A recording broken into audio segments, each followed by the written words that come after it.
안녕하십니까. 한 주간 평안하셨습니까?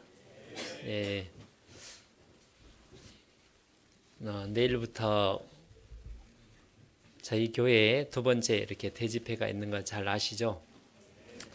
그래서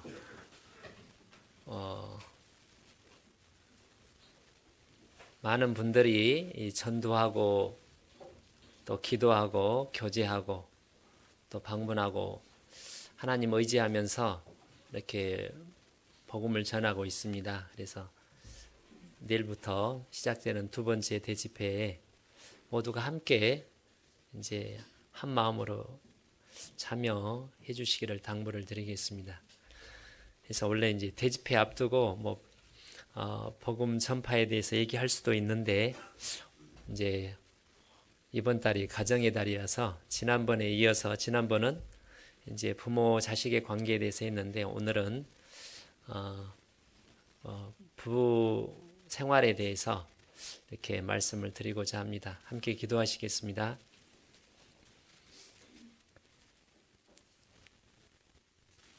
거룩하시고 지극히 높으시며 무한히 자비하신 우리 아버지 하나님, 그 하나님의 사랑을 쫓아 거룩하심을 쫓아 그 외아들 된 우리 주 예수 그리스도를 이 세상에 보내주셔서 우리의 모든 허물을 대신하여 다 짊어지시고 죗값을 담당해 주시며 그 고귀하신 보혈로 우리의 모든 허물과 연약한 것을 깨끗이 씻기시고 우리 영혼을 새롭게 하셔서 하나님 자녀 삼아 주신 것을 감사드립니다. 오늘 주일 아침 저희들 하나님 앞에 다시 한자리 모여 함께 찬양하며 말씀을 배우며 교제케 해주신 하나님 감사합니다. 주님 앞에 온전한 삶을 저희가 살기를 원합니다. 오늘도 주의 말씀을 통해서 우리 마음과 삶이 더욱 말씀에 합당하게 온전한 삶을 살 수 있도록 교훈하시고 깨우쳐 주시기를 부탁을 드립니다. 여러 가지 이유로 함께하지 못한 믿음의 식구들을 마음으로 기억하며 위하여 기도합니다. 하나님, 속히 그 마음 하나님께서 돌이켜 주셔서 말씀 앞에 교제 앞에 함께 나와 영광의 주님을 섬기는 은혜 베풀어 주시기를 부탁을 드립니다. 오늘 교제의 시종을 거룩하신 하나님의 말씀에 부탁을 드리며 우리 구주 예수님 이름으로 기도 올립니다. 아멘. 에베소서 5장을 보시겠습니다. 에베소 5장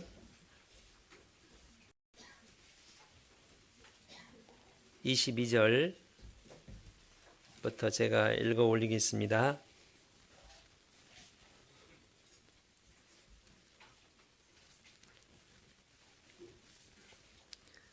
에베소 5장 22절 315페이지입니다. 아내들이여 자기 남편에게 복종하기를 주께 하듯 하라. 이는 남편이 아내의 머리됨이 그리스도께서 교회의 머리됨과 같음이니 그가 친히 몸의 구주시니라. 그러나 교회가 그리스도에게 하듯 아내들도 범사에 그 남편에게 복종할지니라. 남편들아 아내 사랑하기를 그리스도께서 교회를 사랑하시고 위하여 자신을 주심같이 하라. 이는 곧 물로 씻어 말씀으로 깨끗하게 하사 거룩하게 하시고 자기 앞에 영광스러운 교회로 세우사 티나 주름 잡힌 것이나 이런 것들이 없이 거룩하고 흠이 없게 하려 하심이니라. 이와 같이 남편들도 자기 아내 사랑하기를 제 몸같이 할지니 자기 아내를 사랑하는 자는 자기를 사랑하는 것이라. 누구든지 언제든지 제 육체를 미워하지 않고 오직 양육하여 보호하기를 그리스도께서 교회를 보양함 같이 하나니 우리는 그 몸의 지체임이니라. 이러므로 사람이 부모를 떠나 그 아내와 합하여 그 둘이 한 육체가 될지니 이 비밀이 크도다. 내가 그리스도와 교회에 대하여 말하노라. 그러나 너희도 각각 자기 아내 사랑하기를 자기같이 하고 아내도 그 남편을 경외하라. 우리가 어려운 말씀이 아닙니다. 우리가 성경에서 성경을 통해서 남자 여자를 만드신 분이 이 하나님이고 남자 여자를 만드신 하나님께서 아담과 하와를 이렇게 이제 인도하셔서 이끌어 주셔서 결혼을 주례를 해서 결혼을 시켜 주셔서 최초의 아담 하와 가정을 탄생케 하신 분이 하나님입니다. 그 가정 최초의 가정을 통해서 이제 온 세상에 우리들이 이렇게 살게 되었습니다. 그래서 성경에서 가장 하나님과 우리의 관계가 사람의 관계가 가장 먼저인데 하나님께 의해서 피조된 저희들이 이 세상에서 가장 중요한 관계가 남편과 아내의 남자와 여자의 남편과 아내의 관계입니다.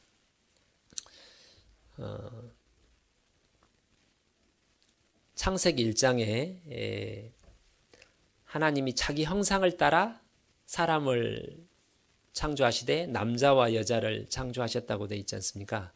그 하나님의 형상을 따라 만들었다는 말이 우리가 아는 대로 하나님의 형상을 닮은 영적 존재로 그런 말도 있고 하나님은 사랑이시기 때문에 우리를 사랑의 대상으로 이렇게 만드셨다는 의미잖아요. 근데 남자와 여자를 하나님의 형상대로 만드는데 남자와 여자로 그래서 우리를 예수님을 통해서 우리를 구원하셔서 십자가의 그 놀라운 사랑으로 우리를 구원하셔서 하나님의 자녀로 삼고 또 예수 그리스도의 신부로 삼기 위해서 우리를 온 세상을 만드시고 구속의 역사를 시작하셔서 완성하셨습니다. 우리 성경을 아니고는 왜 남자 여자가 생겨났는지 절대 사람들이 스스로 알 수 없습니다. 결혼 제도가 왜 생겼는지 이렇게 이제 신앙을 갖지 않는 무신론자들은 여러 가지 진화론적으로 설명을 하는데 참 합리적으로 합당하게 설명하기가 참 어려워요. 실제로. 그래서 요즘에 이제 결혼 제도를 없애자 뭐 이런 말을 하는 사람도 일어납니다. 그래서 오늘 우리 교회 생활의 가장 기본 단위도 이제 가정이잖아요. 가정이 이렇게 편안하니 부부 사이에 그다음에 부모 자식 간에 그다음에 형제 간에 사랑 가운데 서로 화목하고 화평할 때 또 신앙생활도 열심히 할 수 있겠죠. 자녀가 이렇게 이제 애를 먹이면 또 형제간에 이제 불화가 생기면 가장 먼저 부부 사이에 사랑이 없이 이렇게 불편한 관계가 되면 세상에 나가서 직장에 나가서도 이렇게 손에 일이 잡히지 않을 뿐만 아니라 교회에서도 마음을 전심으로 들여서 하나님 복음을 위해서 함께 봉사하고 교제하기가 어렵습니다. 그래서 그걸 보면 사단은 이 가정을 깨기 위해서 부부 사이에 이렇게 갈라놓기 위해서 부부 사이가 갈라지면 이제 불편한 문제가 많은 문제가 생기면 부모 자식 간의 관계도 반드시 문제가 생기고 또 나아가서 형제 간의 문제도 생기고 그러면 이제 생산과도 문제가 생기고 그렇게 이제 연쇄적으로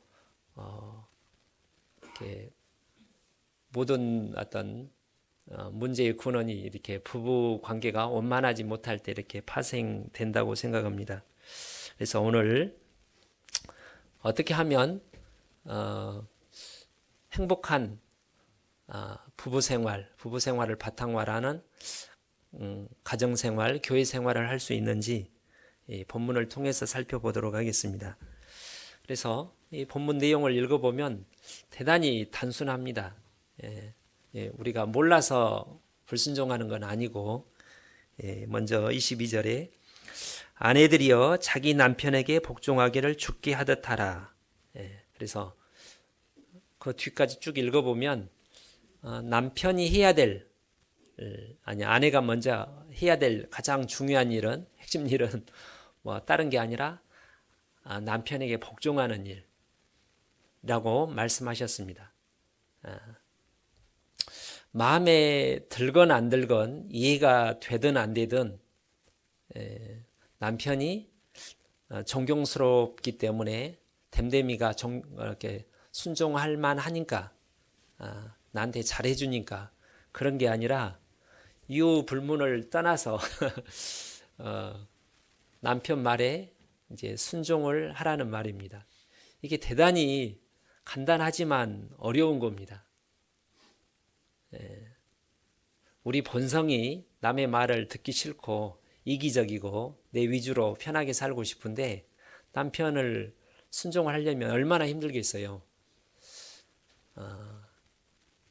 이런 말을 요즘 세상 어떤 아내들에게, 여자들에게 하면 굉장히 싫어하고 분노합니다. 뭐 그런 게 어딨냐고. 남편이 잘해주면 나도 잘할 용의가 있는데 남편이 나를 불편하게 하는데 왜 내가 잘해야 되냐. 뭐 그런 하나님을 막 화를 내는 수가 있습니다. 근데 성경은 이제 왜 그렇게 남편이 잘하지 못하더라도, 부족하더라도, 나를 힘들게 하더라도 그렇게 이제 순종하라고 하는지를 성경은 정확하게 그 이유를 설명을 하고, 그렇게 했을 때 큰 축복을 받는다고 말을 합니다. 그 첫 번째 이유는 하나님께서 이제 여기 보면 그 뒤까지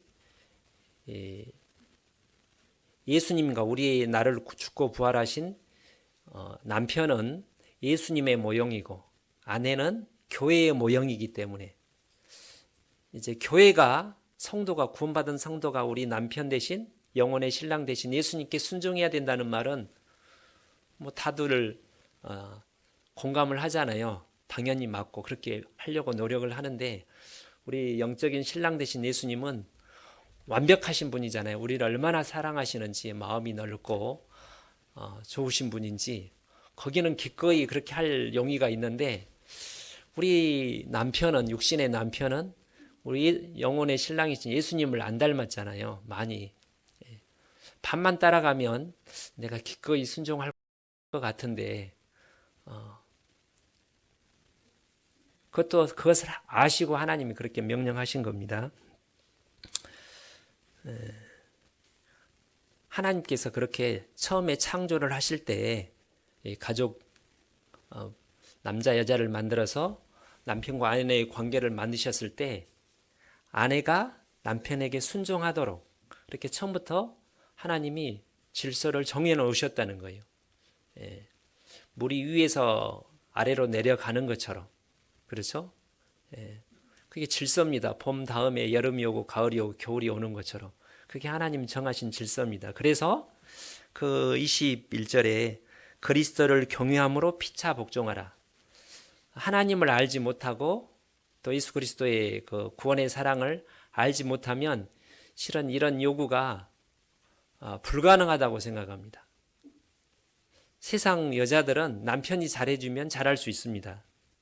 남편을 잘 해줘도 못하는 아내도 있고요. 그렇잖아요. 그런데 어떻게 나를 힘들게 하는, 괴롭게 하는 남편에게 이렇게 순종할 수 있을까? 뭐라고요?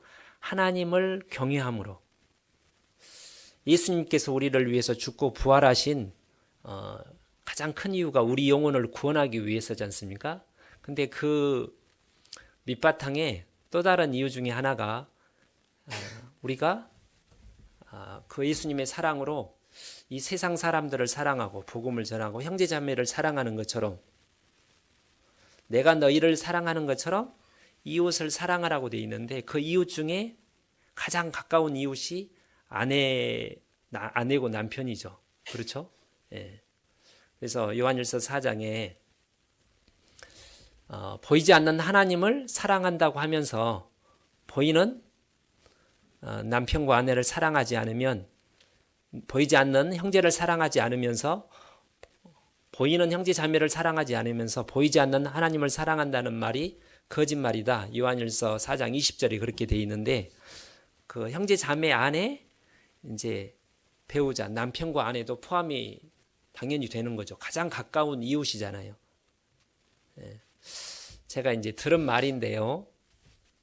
어느 이제 제가 아는 전도인인데 이름은 말씀드리지 않고 굉장히 이제 훌륭하신 분인데 잘 알려진 여러분도 제가 말씀드리면 그분 전도 집회 때 많이 말씀을 이렇게 들으시는 분인데 그분의 자매님 사모님께서 어느 날 이제 목사님을 찾아와서 나도 상담을 해달라 그랬답니다. 나도 성도인데 왜 나를 상담을 안 해주냐. 그래서 그 목사님이 듣고 끔뻑끔뻑 하다가 그러면 상담한다고. 그래서 2시간 3시간을 그 이제 사모님이 남편인데 집무실에서 이제 성도가 목사님에게 하듯 2시간 3시간인가를 막 불평을 하고 이제 하소연을 했답니다. 그 목사님이 그거를 집에서는 그렇게 안 하는데 다 들어주니까 됐어요 하고 돌아가더랍니다. 그 얘기를 제가 작년인가 제가 들었거든요.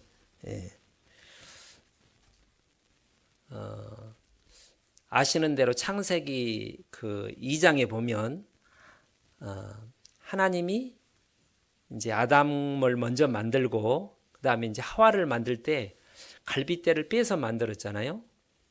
그렇죠? 그것이 예수님께서 이제 십자가에서 옆구리에 창이 찔리셔서 피를 흘리고 죽으실 것을 가리킵니다. 그러니까 하나님이 아담을 깊이 잠들게 하심에 그 갈빗대를 빼서 하와를 만들었어요. 자, 우리가 좋은 남편, 좋은 아내를 만들고 싶으면 남편도 아내도 남편은 아내를 사랑하고 아내는 남편에게 순종하면 그게 이제 희생입니다.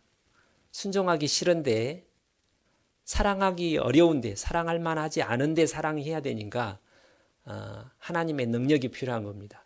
구원받지 않은 사람에게 그런 요구를 하면 분노할 수밖에 없는데 우리는 그 사랑을 받았기 때문에 그 하나님의 사랑으로 사랑할 수 있는 겁니다. 그래서 남편을 더 사랑하고 아내를 더 사랑하고 남편에게 순종하고 싶으면 하나님의 사랑을 더 받으면 돼요. 그리고 요한일서 14장 20절에 있는 14장 10절인가 있는 말씀처럼 나를 사랑하는 자는 내 계명을 지키리니 내 계명을 지키는 자는 나를 사랑하는 자에게 나에게 그를 나타내리라.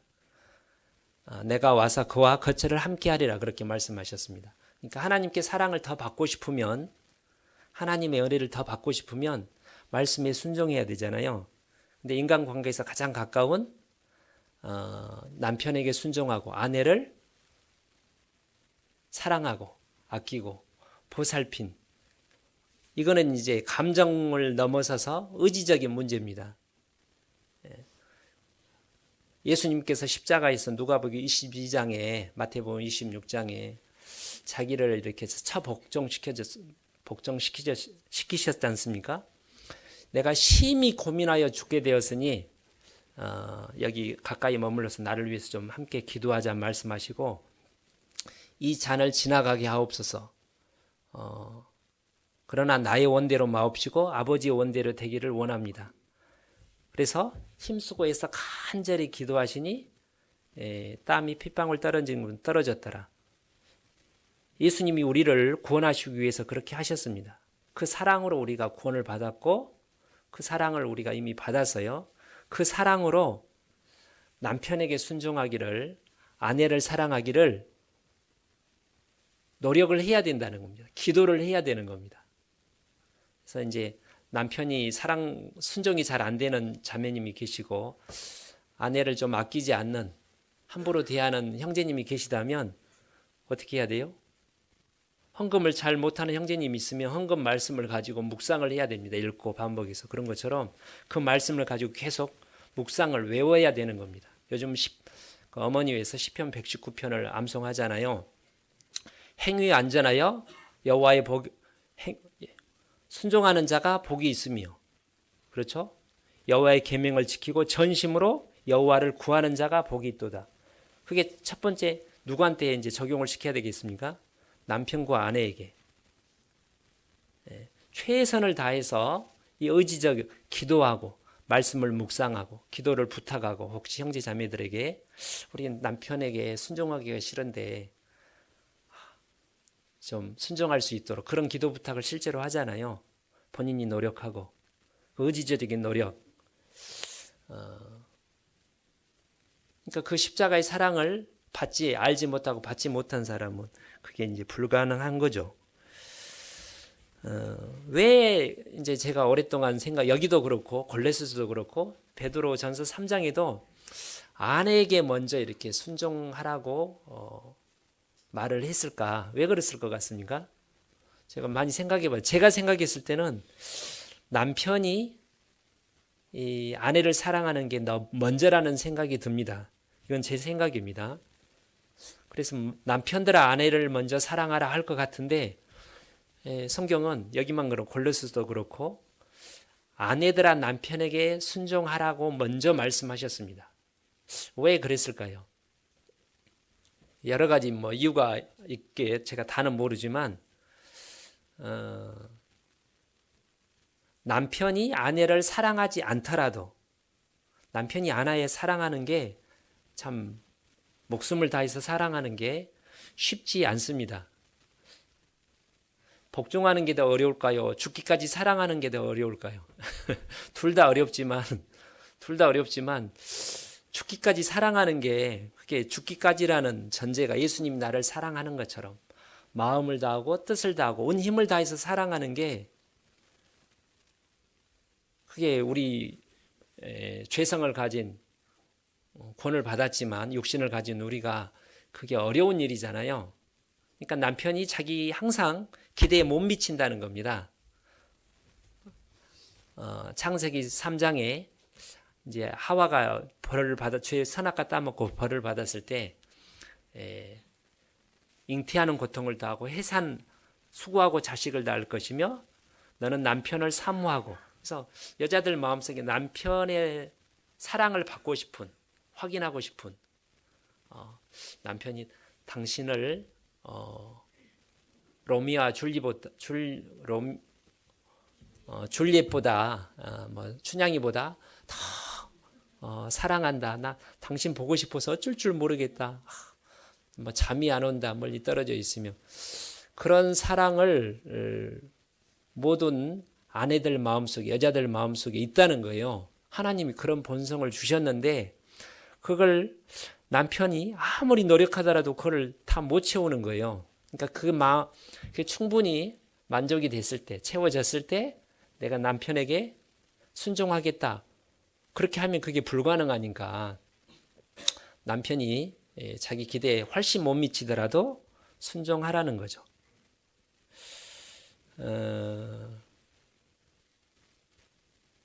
가정을 이렇게 지킬 때 남편이, 물론 아내가 가정을 깨는 경우도 혹 있지만 대부분은 남편이 앞서서 깹니다. 바람도 남편이 더 많이 피고요. 남자가 아내보다는 이렇게 이제 자식을 버릴 때도 아버지가 자식을 이렇게 버리고 어머니보다는 다 그렇진 않지만, 그러니까 아내가 끝까지 가정을 지키려고 애를 씁니다. 마지막에 이렇게 자녀들을 데리고 남편이 떠나더라도 저희 부모님을 보시더라도 저희 이제 어머니가 끝까지 참는 거예요. 그래서 이제 은장의 어르신 신방 가면 이 자리에 계신 분들 다는 모르지만 몇 분 얘기 들으면 우리가 한 세대 전인데 저희보다 청년들한테는 두 세대 전인데 정말 많이 참고 사셨어요. 구원을 안 받았는데도 불구하고. 그래서 끝까지 참은 분들은 그래도 이제 나중에 이제 행복하게 되는 것 같습니다. 복을 받고 구원도 받고. 그걸 아시기 때문에 남편보다는 아내에게 이 가정을 지키기 위해서 남편이 혹 기대에 못 미치고 많이 힘들게 하더라도 그래도 남편에게 복종하라고 순종하라고 먼저 말씀하지 않으셨을까. 이 둘의 관계를 보면요. 이제 보통 이제 부부 싸움이 나면 저를 이제 찾아오잖아요. 그럼 뭐 우리 남편이 이래 해가지고 이렇게 안 해준다고.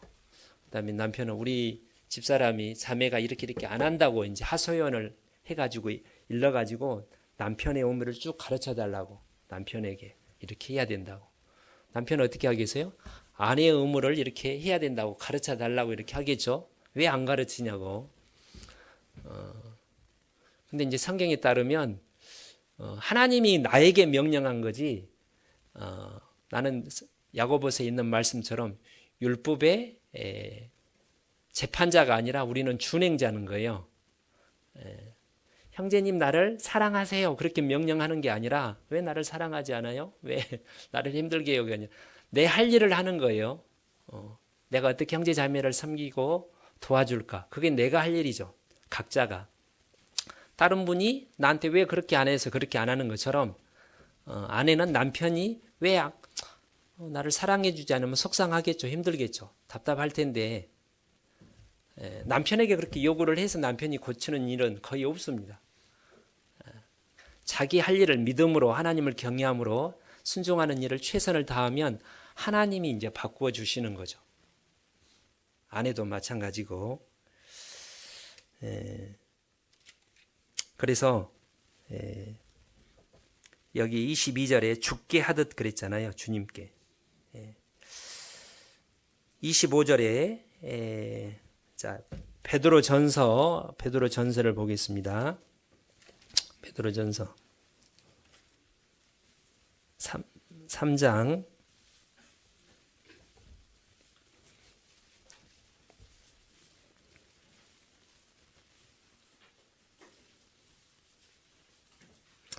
아내된 자들아 이와 같이 자기 남편에게 순복하라. 이는 혹 도를 순종치 않는 자라도 말로 말미암지 않고 그 아내의 행위로 말미암아 구원을 얻게 하려 함이니 너희의 두려워하며 정결한 행위를 봄이라. 이와 같이라는 말은 앞에 있는 내용을 받아서 하는 말이잖아요. 그 1장부터 2장 전체를 말하겠지만 좁게는 2장 13절을 보시면 인간의 세운 모든 제도를 주를 위하여 순복하되 혹은 위에 있는 왕이나 그리스도인이 이렇게 세상에서 직장에서 좀 까다로운 대통령이 대가 힘들게 하더라도 데모를 하면 안 됩니다. 이렇게 투표를 통해서 의사 표현을 할 수가 있겠죠. 뭐 설문조사를 하면 할 수는 있겠지만 그것을 물리적인 어떤 행동을 통해서 막 어떤 데모를 한다든지 이렇게 법을 어기는 일을 해서는 안 되는데 그 이유가 여기 뭐라고 그랬어요? 주를 위하여, 주님을 위해서, 주님이 그것을 기뻐하시기 때문에, 주님이 세우신 국가 제도이기 때문에 이 세상에 내 마음에 우리 마음에 꼭 드는 대통령이 몇 명이나 있겠어요? 아무리 훌륭한 성군도 역사서를 보면 정조도 좀 완전치 않았고 뭐 세종도 훌륭한 임금이지만 성경이 보면 솔로몬, 다윗도 완벽하지 않았잖아요. 가장 훌륭한 내 마음에 꼭 드는 대통령이 되니까 순종하는 게 아니라 하나님이 대통령으로 세웠으니까, 사장으로 세웠으니까.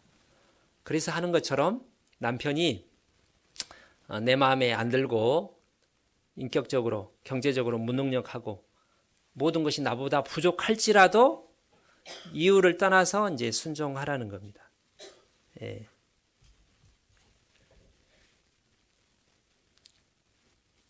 3장에 보면 그 밑에 2장 19절에 아니 2장 어디야?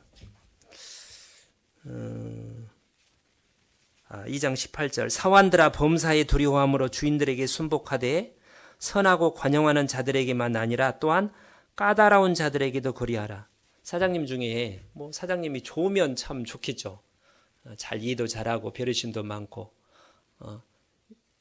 근데 이제 아주 월급도 쥐꼬리만하게 주면서 막 일을 많이 시키고 좀만 잘못하면 막 혼내고 막 주눅들게 하고 그러더라도 어떻게 하라는 거예요? 잘 하라는 거예요. 주님을 위해서. 사장님도 그렇게 하는데 자 그래서 아까 3장 1절에 이와 같이라는 말은 앞에서 말한 2장 13절 국가에 대해서 순종하는 것처럼 직장에서 까다로운 상사에게 순종하는 것처럼 그와 마찬가지로 남편에게도 까다로운 남편에게도 무조건 순종하라는 겁니다. 예. 그리고 여기 보면 3장 2절에 너희의 두려워하며 여기를 두려워한단 말 남편을 두려워서 그 베드로 전서의 수신자들이 이 소아시아 지금 터키 지방의 교회 성도들이었습니다. 그러니까 그 교회의 자매들이죠. 근데 당시 이렇게 여러 가지 자료를 찾아보면 지금은 이제 우리 자매들이 좀 더 많고 형제들이 적지만 초대교회 때는 자매들이 훨씬 많았답니다. 그 비가 대부분이 교회 성도들이 자매였고 또 자매들의 초기에 자매들의 남편들이 대부분 이방인 불신자 우상 숭배자들이었어요. 그래서 이제 그 당시에 예수님을 믿는 것 자체가 보통 이제 옛날에는 그 가족이 전체 집안이 우리나라 뭐 불교를 믿으면 대부분 옛날에 불교를 믿고 유교를 믿으면 다 유도를 믿는데 한 사람이 나는 교회 다니겠다 그러면 난리가 나는 것처럼 당시는 더 심합니다. 근데 말씀을 듣고 이제 어떤 아내가 구원을 받으면 이제 우상을 숭배할 수 없고 교회를 나가서 말씀을 듣고 순종하는 신앙생활을 하게 되니까 그 자체가 남편에게 대단한 모욕적인 그 남편과 가문에 대해서 도전하는 반역하는 반역자와 같은 거예요. 그러니까 대단히 화가 나는 거예요. 그래서 이제 좋은 남편은 화가 나더라도 막 화를 낼 정도가 되겠지만 심한 남편들은 물리적인 폭행도 하고 아주 막 가혹행위를 했겠죠. 그런 상황 속에서도 이렇게 베드로 사도는 그 아내로서 그러니까 하나님 말씀에 순종하는 것 외에 남편에게 대해서는 모든 말에 순종하라고 이렇게 권고하는 겁니다. 남편이 나를 거칠게 대할까 봐 막 폭력을 휘두를까 봐 두려워서가 아니라 하나님을 두려워함으로 이렇게 되어 있습니다. 여기에 3장 2절에 너희의 두려워한다는 것은 하나님을 두려워함으로 그런 뜻입니다. 그 2장 17절에 무사람을 공경하며 형제를 사랑하며 하나님을 두려워하며 왕을 공경하라. 왜 내가 사장님을 우리나라 대통령 개인적으로 혹 마음에 안 들더라도 공경을 해야 되는가? 하나님을 공경하는 마음으로 그렇게 피차하라는 겁니다. 그러니까 하나님을 공경하는 경외하거나 사랑하는 마음이 없으면 이게 이제 안 되는 거죠. 그런 사람은 먼저 하나님을 경외하는 마음을 배워야 되겠죠. 거기 2장 끝에 그렇게 돼 있잖아요. 정결한 행위를 봄이라. 자, 이렇게 힘들게 아내를 하는데도 불구하고 아내가 말대답하지 않고 고분고분 하나님 말씀에 순종하는 것 외에 모든 일에 그 밑에 4절에 보면 오직 마음에 숨은 사람을 온유하고 안정한 심령으로 썩지 아니할 것으로 하라. 이는 하나님 앞에 값진 것이니라. 이 온유라는 말이 남편의 요구나 태도를 친절하게 부드럽게 받아들임. 부당한 요구도 거칠게 대할더라도 이렇게 싹 웃으면서 그러시냐고 네 알겠습니다. 그러니까 아무 말도 하지 말라는 말은 아니고요. 이제 의견은 낼 수가 있죠. 이러는데 좀 내일 해도 될까요? 그러면 남편이 안 돼, 오늘 해. 그러면 예, 알았어요. 이렇게 이제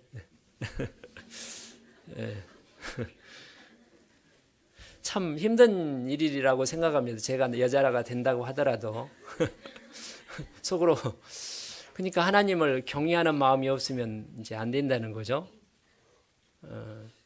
그다음에 안정이라는 말이 부당한 거친 난폭한 행동에도 어떤 동의하는 모습, 이렇게 흥분하지 말고 분노하지 말고 차분하게 평온하게 침착하게 싹싹하게 웃으면서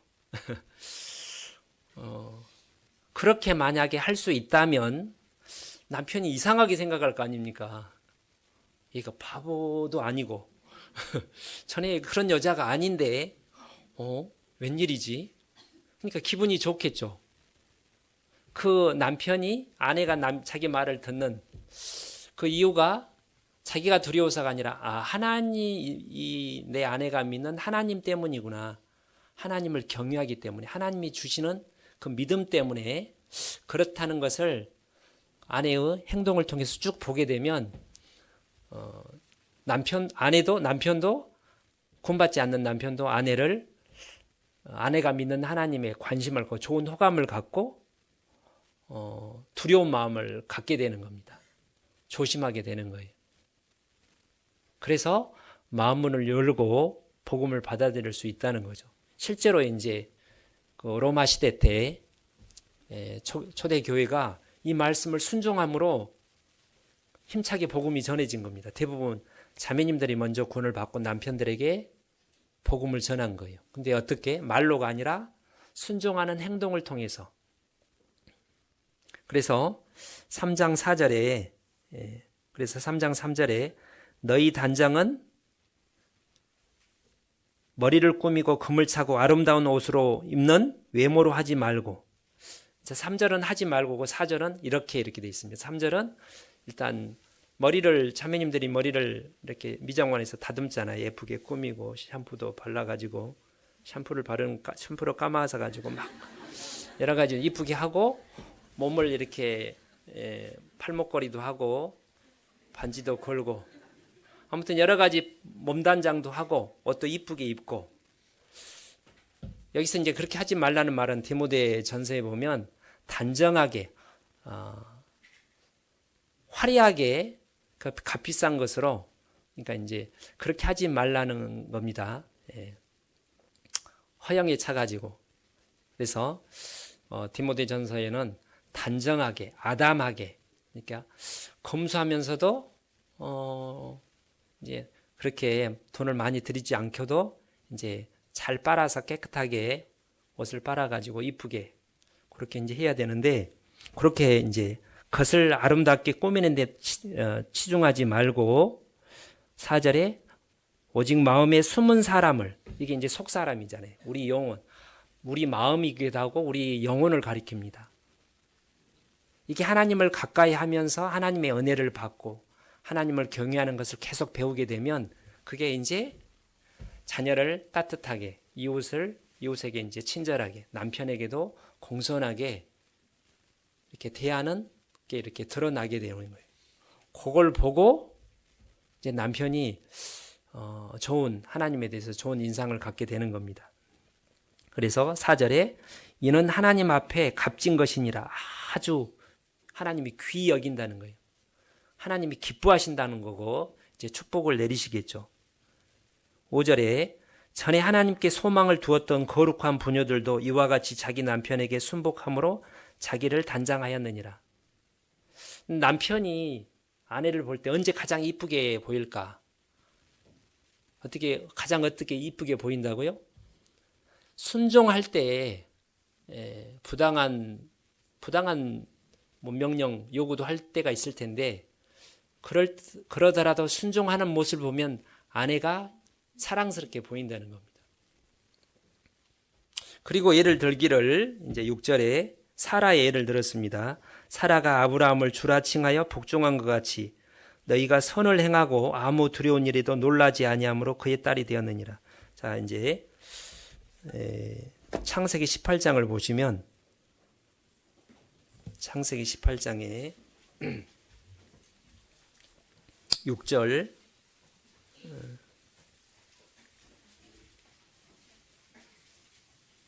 18장 6절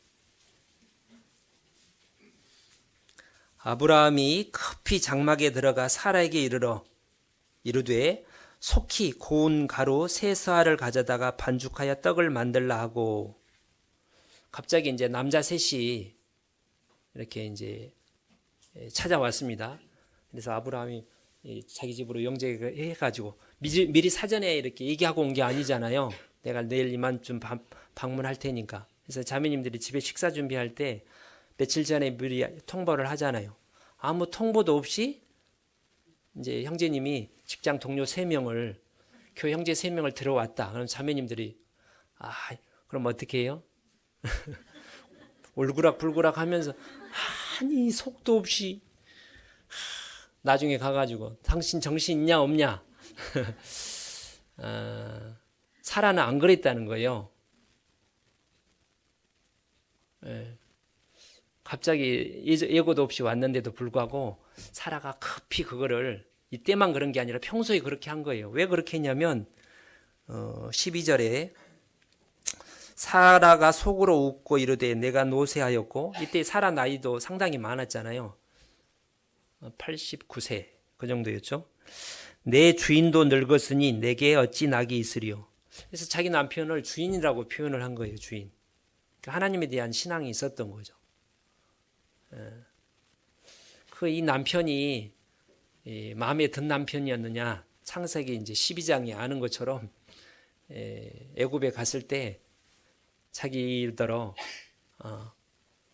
이제 누이 동생이라고 이렇게 속였잖아요. 저기 애굽 바로한테 나중에 그걸 2번 또 했습니다. 그랄 왕한테도 아내인데 죽을까봐 자기 목숨 살라고 비겁하게 누이 동생이라고. 그래서 이제 바로한테 이끌려 이렇게 바로 궁전에 들어갈 때 아브라함이 멀뚱멀뚱 쳐다보고 있었잖아요.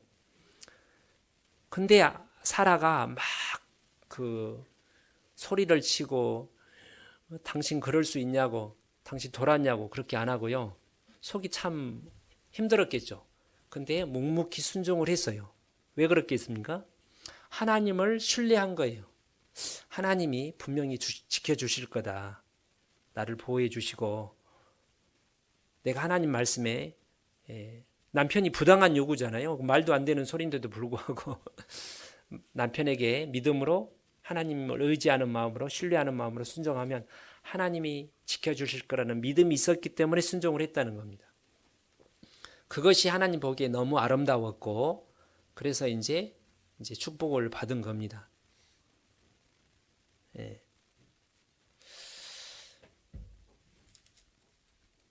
다시 아까 베드로전서 3장을 보시면 그래서 아내가 해야 될 첫 번째 일이 이제 순종하는 이유 불문을 하고 참 어렵죠.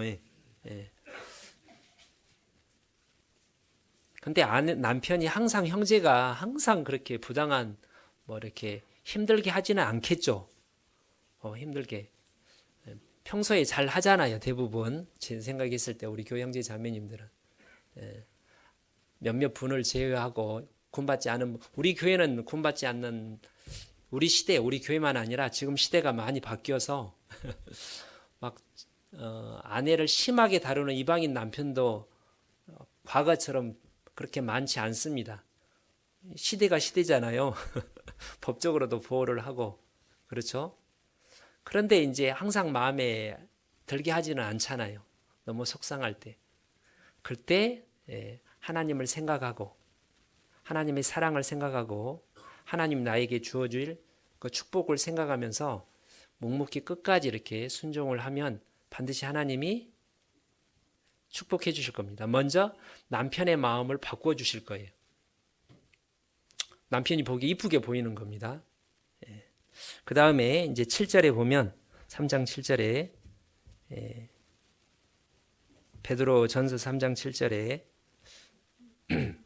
남편된 자들아 이와 같이 지식을 따라 너희 아내와 동거하고 저는 더 연약한 그릇이요 또 생명의 은혜를 유업으로 함께 받을 자로 알아 귀히 여기라 이는 너희 기도가 막히지 아니하게 하려 함이라.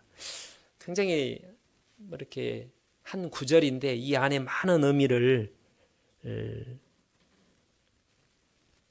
내포하고 있습니다.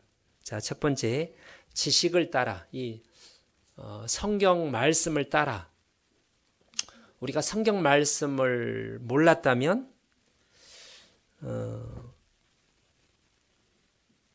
아내를 귀히 여기면서 이렇게 목숨을 다해서 사랑할 수 있을까? 이 세상 남편들도 마음 착한 사람은 부부 어떤 금실이 좋은 사람은 아내를 많이 사랑하는 남편이 있습니다. 예. 근데 이제 저의 경우를 보면 제가 이렇게 좋은 성격이 아니에요. 제 성격이. 제가 결혼하기 전에 저는 좋은 성격을 가진 줄 알았는데 부모님께 순종 잘하고 이웃분들에게 인사도 잘하고 학교에서 선생님 말씀 잘 듣고 이제 이렇게 모범생으로 자라서 결혼을 하더라도 모범된 남편이 될 줄 알았는데 결혼하고 보니까 전혀 그게 아닌 거예요. 나도 모르는데 그 못된 성격이 다 드러났습니다. 제가 일남사녀로 자라다 보니까 사과 하나를 딱 주면 2개로 쪼개가지고 반은 내가 먹고 나머지 반으로 4명의 누나하고 3명의 여동생들이 나눠 먹는 거예요. 항상 그러지는 않았지만 근데 그걸 이렇게 이제 할머니 할아버지가 그렇게 하니까 장손이라고 이상하게 생각하지 않고 당연하게 생각을 했어요. 내가 가정을 이제 앞으로 가문을 이끌어갈 장손이니까 이제 동생들이 좀 서운했을 것 같긴 하는데 그걸 그렇게 하면 그런가 보다 또 해요. 그게 그러잖아요. 그래서 우리 동생들한테 그럼 딱 물 갖다 주고 그렇게 살다 보니까 얼마나 제가 그걸 몰라서요. 결혼하다 보니까 이제 내 자기 중심적인 이기적인 그러니까 이제 저희 아버지도 그랬는데 할아버지는 모르겠고 밖에서는 그렇게 친절하고 훌륭한 이제 이웃이고 아저씨인데 가정에서는 이제 저희 어머니한테 특히 술을 잡수실 때는 함부로 대하는 모습을 많이 봤습니다. 저도 그 아버지의 아들이니까 닮았겠죠. 그래서 제가 하나님을 만약에 몰랐다면, 성경을 몰랐다면 결혼해서 몇 년 안 돼서 이혼을 했을 것 같아요. 이거 진짜로 제가 그렇게 못된 줄 결혼하기 전까지 몰랐어요. 처음에는 내가 잘했는데 왜 우리 자매가 저렇게 하는가 했더만 시간이 지날수록 그게 아니네. 조금씩 알게 됐어요. 처음에는 제가 한 80% 잘한 줄 알다가 시간이 내가 한 60% 잘한 줄은 시간이 가니까 반반인 것 같은데 갈수록 그게 내가 잘한 게 그게 저만 그런 게 아니라 주변에서 보는 선교지에 갔을 때 많이 깨달았는데 저희 집에 이제 선교사님들은 굉장히 이렇게 교제할 일이 많아요. 그래서 이제 얼마 전에 이찬호 목사님이라고 저희 이렇게 한국 방문했다가 저희 부부랑 이제 식사를 같이 했는데 그분이 저한테 멕시코에서도 그러거든만 여기 와서도 식사하면서 신 목사님이 멕시코에서 이제 귀국해가지고 본인이 힘들다고 신 목사님이 있을 때는 이제 그 사모님이 당신 좀 잘하라고 하더라도 신 목사님보다 낫잖아 해가지고 비빌 언덕이 있었는데 제가 가니까 그 말을 못 해가지고 곤란하다는 거예요. 그래서 처음에 그 말을 근데 그분만 그런 게 아니라 저희 집에 방문해서 이렇게 머물렀던 상당히 많은 분들이 이구동성으로 우리 집에 살았던 통역도 그런 얘기를 하고 목회자로서는 뭐 이렇게 존경스럽고 또 그러는데 남편과 아버지로서는 그렇게 그렇게 되고 싶지 않다고. 처음에는 이제 그게 잘 좀 이해가 안 되고 좀 기분은 안 좋았는데 이게 한두 사람 얘기하다 보는 게 아니다 보니까 그게 점점 내가 허물이 7, 80%는 나한테 허물이 있구나. 정말 몰랐어요. 그래서 하나님이 믿음으로 결혼할 때 제가 이제 뭐 간증할 기회가 청년들한테는 했는데 하나님이 주신 짝을 확실히 했는데도 1년에 이렇게 크게 싸울 일이 있을 때 신혼초에 도대체 이게 뭐지? 그래서 구원 안 받은 이방인들이 이혼하지 않고 사는 사람들이 정말 대단하게 존경스럽게 보였어요. 하나님도 모르는 사람이 어떻게 저렇게 가정을 깨지 않고 지킬 수가 있을까? 참 놀랍다. 근데 그 지식을 왜 내가 이렇게 이제 아내에 맞춰줘야 되고 내가 죽어야 되는 거잖아요. 결국은 이게 인내입니다. 우리 가정이 깨지지 않는 가장 큰 여러 가지 이유 중에 하나가 인내라고 생각합니다. 인내. 얼마 전에 이제 조모임 때 제가 야고보서에 대해서 인내에 대해서 배웠는데 1장에 여러 가지 시험을 만나거든 온전히 기쁘게 여기라.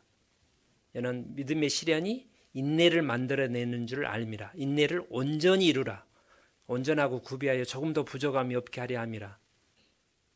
그 여러 가지 시험 중에 가장 대표적인 시험이 부부 사이에 오는 사람이 이기적이잖아요. 자기 중심적이고. 결혼할 때 섬김을 받으려고 대접 받으려고 나는 많이 사랑할 거야 우리 신랑이. 그렇게 약속도 하고 그렇게 보통 결혼을 했는데 이게 이제 아내가 그렇게 사랑스럽고 순종도 잘하잖아요. 교회에서는 예 하고 순종 잘할 거라고 했는데 막상 결혼하면 본성이 나오잖아요. 그러지 않나요? 예. 근데 참는 거예요. 근데 참을 때 주님을 생각하고 참는 거죠.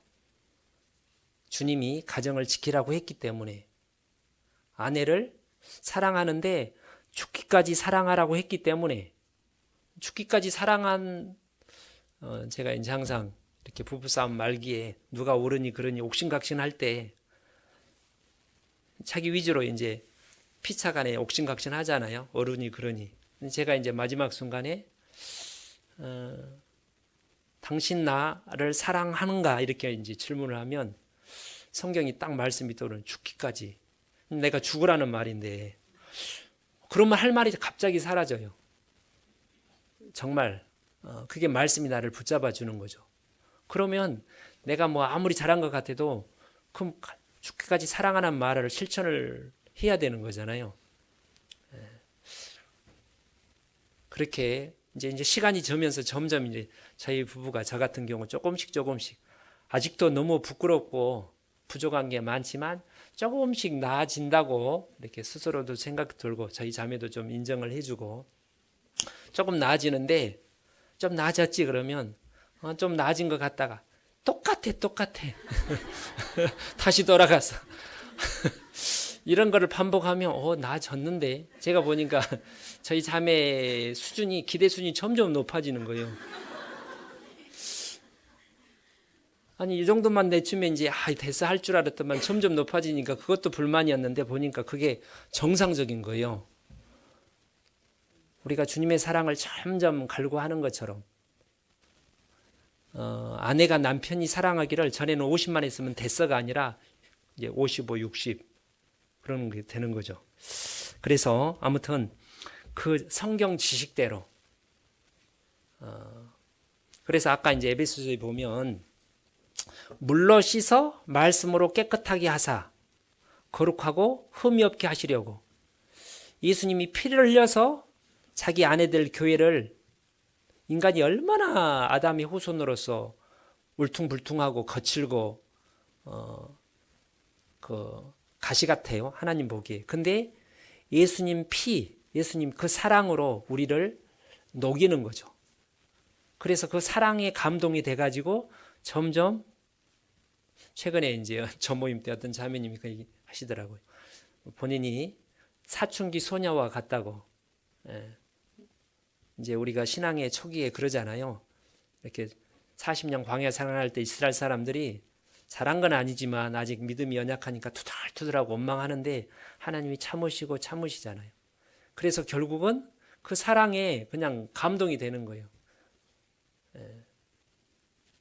그런 것처럼 아내가 남편의 사랑을 받고 받을 때 이제 착한 아내로 또 아내도 바뀌는 거예요. 그러니까 아내를 순종 잘하는 아내로 아주 상냥하고 마음에 쏙 드는 이쁜 아내로 이렇게 이제 만들고 싶으면 당신 이렇게 해, 그렇게 해가지고가 된 게 아니라 죽기까지 계속 사랑해주면 이제 그 아내가 이렇게 바뀌는 겁니다. 그래서 7절에 보면 아내와 동거하고 이렇게 이제 동거한다는 말이 같이 산다는 말이잖아요. 한 집에서 함께 먹고 한 이불에서 같이 사는데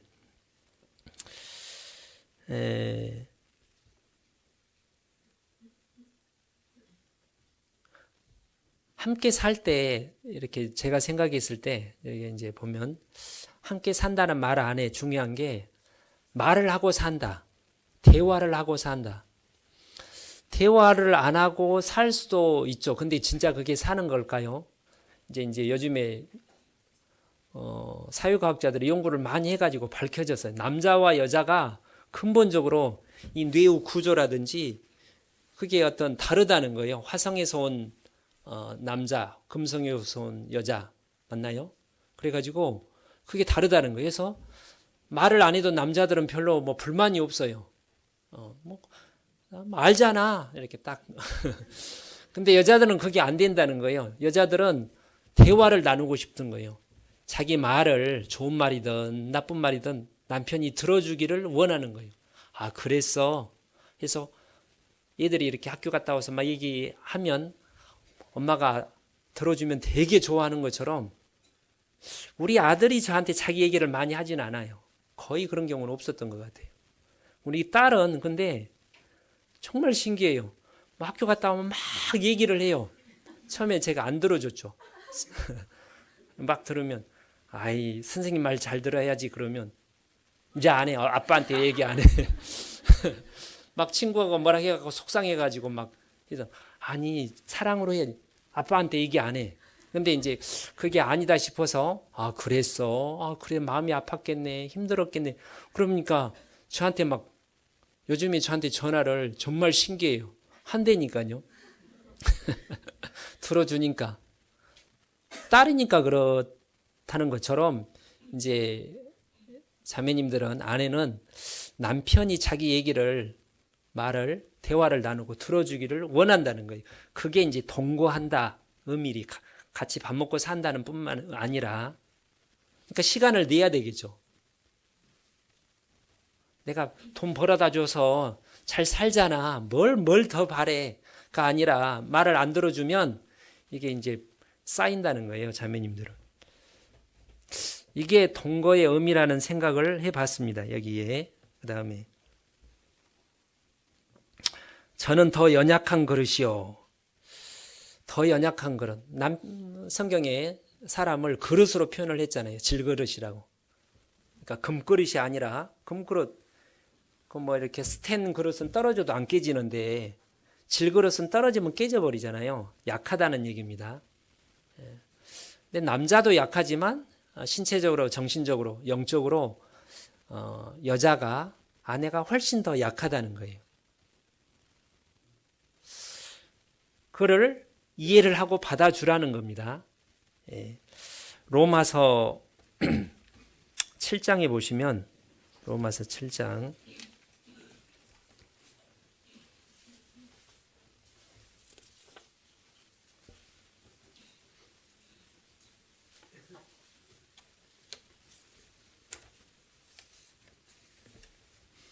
로마서 7장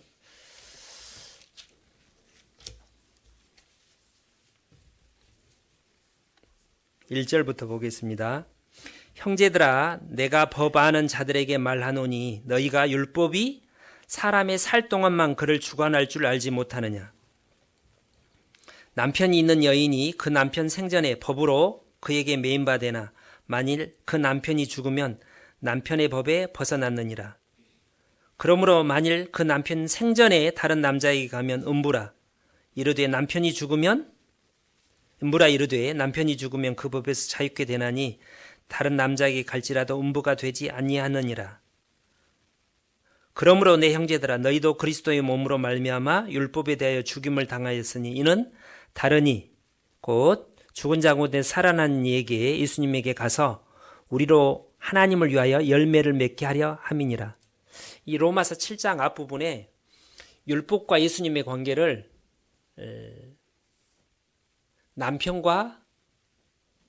율법 남편과 아내의 관계로 이렇게 설명을 쭉 합니다. 이게 앞부분에 방금 읽은 부분에. 그래서 우리가 이제 아담 안에서 죄성을 가지고 태어났을 때 성경을 배우면 구원받지 못한 사람은 교회를 다니면 율법이 우리를 정죄해요. 율법은 아주 훌륭하신 분이에요. 아주 깨끗하고 선하고 거룩하다고 되어 있어요. 선하고 거룩하고 의로워요. 완벽해 율법은. 항상 옳은 얘기를 합니다. 근데 그 거룩한 율법 앞에 우리는 항상 연약하고 불완전해요. 말씀에 순종하고 싶은데 잘 안 돼요. 여러분 말씀에 순종하고 싶은데 저절로 막 되는 사람이 있어요? 순종하고 싶은데 잘 안 되잖아요. 그게 우리 육신입니다. 구원받은 사람도. 근데 항상 율법 남편의 요구를 기준을 만족시켜 줄 수가 없는 거예요. 항상 율법은 야단을 칩니다. 그렇게 하면 되겠어? 항상 책망하고 지적하고 혼내고 야단을 치는 거예요. 그러니까 그 말이 맞거든요. 틀린 말이 아니라 옳은 말이에요. 뭐 해라고, 뭐 이렇게 하라고. 근데 해야 되는 걸 나도 아는데 잘 안 돼. 맨날 야단을 맞으니까 주눅이 드는 거잖아요. 기가 죽고 낙심이 되고 나는 아무것도 못하는가 봐 하고 절망을 하게 되고 기가 죽는 거예요. 그럼 어떻게 해요? 이게 이제 구원 받을 때까지 구원을 받으면 이제 예수님이 우리 남편이 되는 거예요. 그죠? 근데 예수님은 완벽합니다. 거룩하고 선하고 의로워요. 근데 이 예수님은 아주 선한 온유한 남편이어가지고 완전한데도 야단만 치는 게 아니라 항상 대부분 예수님 우리를 어떻게 대는가 한번 보셔요. 가끔씩 혼내지 10번 한 20번 잘못하면 한두 번 할까 말까. 내가 나를 생각해도 벌써 벌을 받아가지고 다리가 몇 번 분지러졌을 것 같은데도 불구하고 멀쩡하게 돌아다니는 거 보면 하나님이 참아주셔서 그런 거죠. 그런 생각 안 들어요. 그래서 우리 신랑이신 예수님은 정말 온유한 분이에요. 그리고 항상 위로해주고 기다려주고 격려해주고 그래도 내가 너를 사랑한다 들어주고 그러니까 우리가 그 남편 대신 예수님의 사랑에 용기를 얻어가 힘을 얻어가지고 자주 넘어지만 또 일어나고 또 일어나가지고 열심히 주님을 위해서 살잖아요. 근데 이 남편이 우리 남편이라고 한번 생각을 해봐요. 어떤 자매가 있는데 늘 좀 성격에 따라 꼼꼼하고 야무진. 근데 아내들이 모든 면에서 다 완벽할 수 없잖아요. 집안 일이라든지 시댁에 관한 일이라든지 모든 면을 교회사라든지 완벽하게 할 사람이 세상에 어디가 있겠어요. 근데 남편이 아주 꼼꼼해가지고 항상 지적해봐요. 얼마나 힘들겠습니까? 그러면 안 된다는 거예요. 예수님이 나를 대하는 것처럼 나도 남편도 아내를 연약한 그릇이기 때문에 대해야 된다는 겁니다.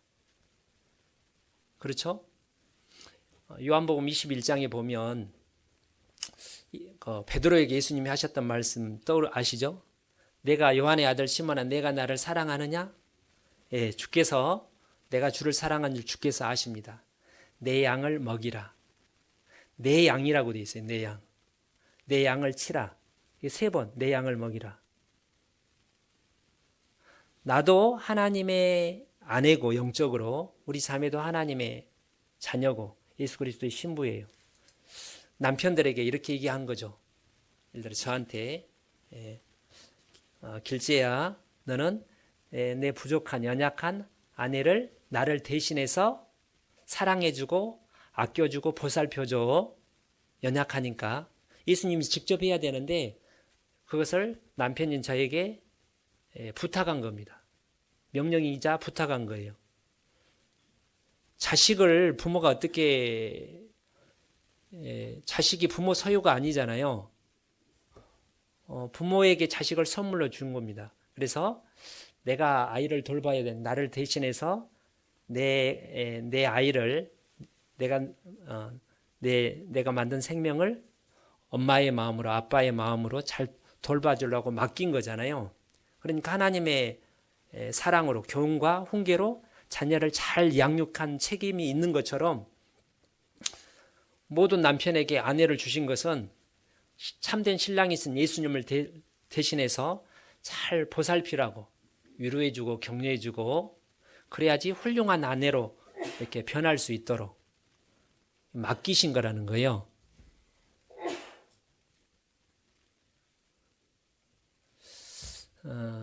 한번 생각해 보세요. 나는 우리 아내에게 율법 남편인지 예수님이 나를 대하는 것처럼 항상 이렇게 이제 온유하고 사랑이 넘치는 남편인지.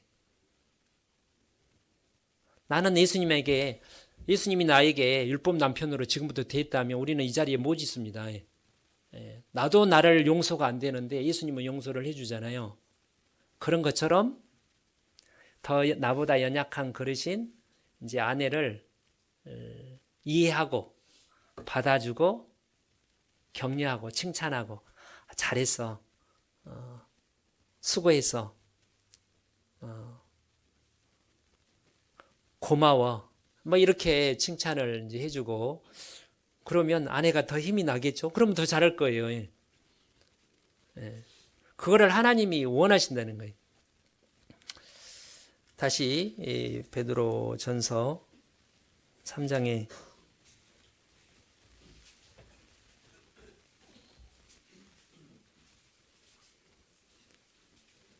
또 생명의 은혜를 유업으로 함께 받을 자로 알아. 귀히 여기라. 생명의 은혜를 이제 천국에서 상을 받을 때 부부가 같이 받을까요? 혼자 받을까요? 단체상은 없어요. 누구 우리 최태양 집사님 부부 나오세요. 뭐 그런 건 없겠죠. 각자 받는데 왜 함께 생명육을 받는다고 얘기했을까를 제가 생각을 해보니까 아내가 도와주지 않으면 남편이 신앙생활 할 수도 있지만 쉽지가 않아요. 그게 아내가 나를 신앙적으로 아내가 할 일이 이제 배필이잖아요. 돕는 자. 이렇게 뒷바라지를 조력을 해줘야 되는데 아내가 막 나를 힘들게 하고 짜증을 내고 내 신앙의 발목을 잡는다. 그럼 나는 주님을 위해서 봉사하고 열심히 헌신하고 싶어도 아내가 그거를 못하게 하면 그걸 할 수가 없는 거예요. 그럼 제대로 하려면 어떻게 해야 돼요? 아내의 도움이 이해가 필요한데 그러려면 어떻게 하라는 거예요? 상을 많이 받고 싶으면 하나님을 위해서 더 온전히 살고 싶으면 헌신하고 싶으면 어떻게 하라는 거예요? 아내한테 잘 하라는 거예요. 그러면 아내가 고마워서 감사해서 자원해서 즐거운 마음으로 우리 신랑 열심히 도와줘야지. 부족하지만 최선을 다해서 해야지. 막 도와준다는 겁니다. 그러면 상을 더 많이 받을 거 아닙니까? 내 자신을 위해서도 그렇게 해야 되겠죠? 그 다음에 여기 함께 받을 자로 알아 귀히 여기라.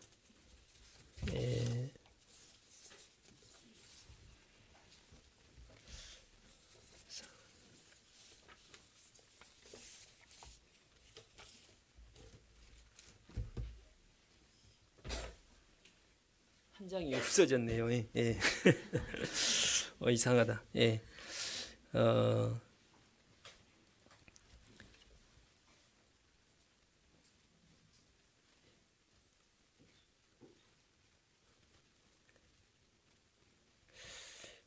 귀히 여기라, 존경하라, 존중하라. 이 귀히 여기라는 말이 어떤 귀중한 물건이 있으면 조심스럽게 다루잖아요. 그렇죠? 말을 함부로 하지 않겠죠. 예의 바르게 대하겠죠. 귀하니까 소중하게 이렇게 대할 건 아닙니까? 다른 사람 앞에서 이제 이렇게 이제 실제로 허물이 있더라도 그 허물을 드러내지 않고, 예. 그 다음에 이는 너희 기도가 막히지 아니하게 하려 함이라 그래서요. 이것도 좀 의미가 심장한데 성경에는 죄인의 기도를 하나님이 안 듣잖아요. 그렇죠. 하나님은 악인의 기도를 안 듣는 거예요. 그래서 하나님께 뭘 부탁하고 싶은 게 있으면 먼저 하나님 말씀에 순종을 해야 되잖아요. 의인의 기도는 역사하는 힘이 많으니라. 뭐 불순종하도록 기도를 할 수는 있지만 그 응답받기가 어려운 거예요. 그래서 하나님께 내가 응답받고 싶은 은혜와 어떤 좋은 것들이 있으면 어떻게 해야 돼요? 하나님이 나에게 주신 그 귀한 하나님의 어린 양인 그 연약한 자기 아내를 귀하게 여기고 아끼고 잘 보살피면 하나님이 내 기도를 잘 들어준다는 거예요. 반대로 이제 아내를 마음을 아프게 하고 이제 함부로 대하고 행복하게 하지 않으면, 기쁘게 하지 않으면 하나님이 내 기도를 안 들어준다는 거예요. 그게 이제 일종의 징계입니다. 징계. 예? 예. 그래서 하나님 가까이 하려고 하는데 잘 안 된다. 그 이유 중에 하나가 무슨, 그럼 우리가 우리 삶 가운데 죄를 찾아보잖아요. 내가 뭐 불순종한 죄가 있나? 뭐 내가 교회에서 봉사도 열심히 하고 사회생활도 열심히 하는데 그 중에 하나가 아내를 충분히 마음을 헤아리지 못하고 따뜻하게 친절하게 대하지 않아서 충분히 대화로서 그 아내의 고충을, 마음의 그 힘든 부분을 들어주지 않아서 그랬을 수도 있는 거잖아요. 예. 그러니까 하나님께 복을 받으려면 아내에게 잘 이제 대해줘야 되겠습니다. 그렇죠?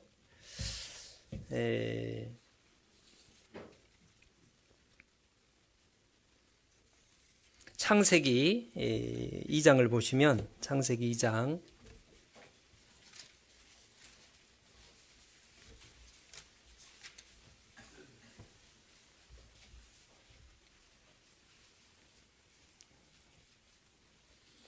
24절 이러므로 남자가 부모를 떠나 그 아내와 연합하여 둘이 한 몸을 이룰지로다.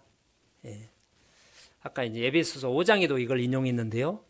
이 보면 남자가 아들이 부모를 떠나, 그러니까 이제 부모 이렇게 성장하면 어릴 적에는 이제 부모 슬하에서 보살핌을 순종하고 있다가 이제 장성하면 성장하면 부모를 떠나야 되는 거예요. 뭘 이사 가라는 게 아니라 경제적으로 독립을, 자기 앞가림을 다 컸는데 이제 계속 부모님한테 손을 벌리고 도움을, 뭐 힘들 때 도움을 받을 수는 있지만 계속 생활비를 받은 거는 참 부끄러운 일이겠죠.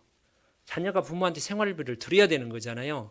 그래서 경제적으로도 독립하고 정신적으로도 이제 크면 이제 의논을 할 수 있죠. 부모님한테 의견을 묻고 충고를 받을 수가 있는데 부모님 시키는 대로, 특히 이제 이 부부 관계에 있어서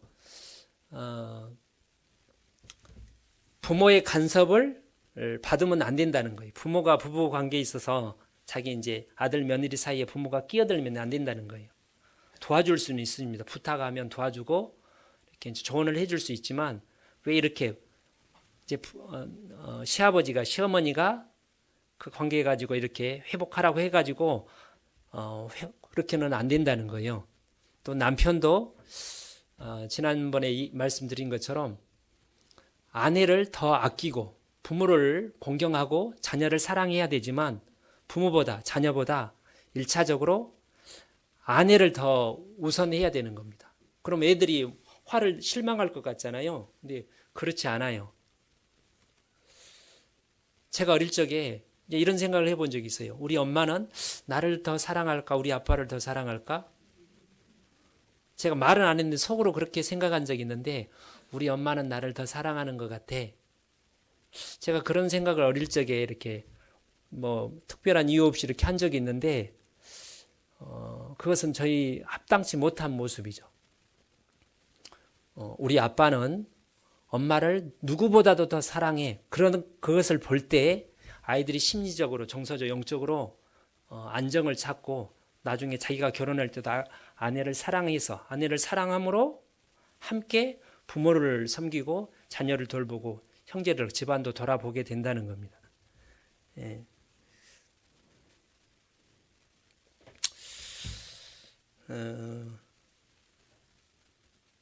그래서 이 자리에 있는 우리 자녀들에게 이제 혹시 그런 경우가 혹시 있을지 모르겠지만 이제 아주 갓난 일을 제외하고요, 어린 젖을 먹일 때는 제외하고 좀 이제 걸어 다닐 정도 되고 이제 말을 하면 옛날에는 이제 한 방에서 같이 자잖아요. 방이 한 방, 두 방밖에 없으니까 할머니, 할아버지하고 막 섞어서 자는데 지금은 이제 방이 있으면 여기 이제 혹시 중고등학생들 중에 엄마 아빠랑 같이 자는 사람 없겠죠? 예, 우리 딸이 그런 적이 있거든요. 우리 딸이 이제 멕시코 있으니까 이제 무섭기도 하고 외롭기도 하니까 이제 자꾸 이제 저희 방에 이제 들어와서 자는 거예요. 안쓰러우니까 자기는 하는데 막 놀랬다거나 아프다거나 막 그럴 수는 있겠죠. 근데 이제 아이들이 어느 정도 성장하면 이 부모는 자식들이 그 부모 방에 들어오지 못하게 스스로 독립할 수 있도록 이렇게 가르쳐야 되는 겁니다.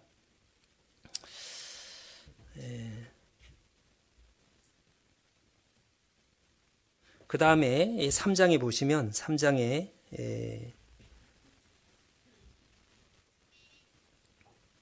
17절 아담에게 이르시되 내가 아내의 말을 듣고 내가 너더러 먹지 말라 한 나무 실과를 먹었은즉 땅은 너로 인하여 저주를 받고 너는 종신토록 수고하여야 소산을 먹으리라. 땅이 내게 가시덤불과 엉겅퀴를 낼 것이라. 너의 먹을 것은 밭의 채소인즉 내가 얼굴에 땀이 흘러야 식물을 먹고 필경은 흙으로 돌아가리니 그 속에서 내가 취함을 입었음이라. 너는 흙이니 흙으로 돌아갈 것이니라 하시니라. 그래서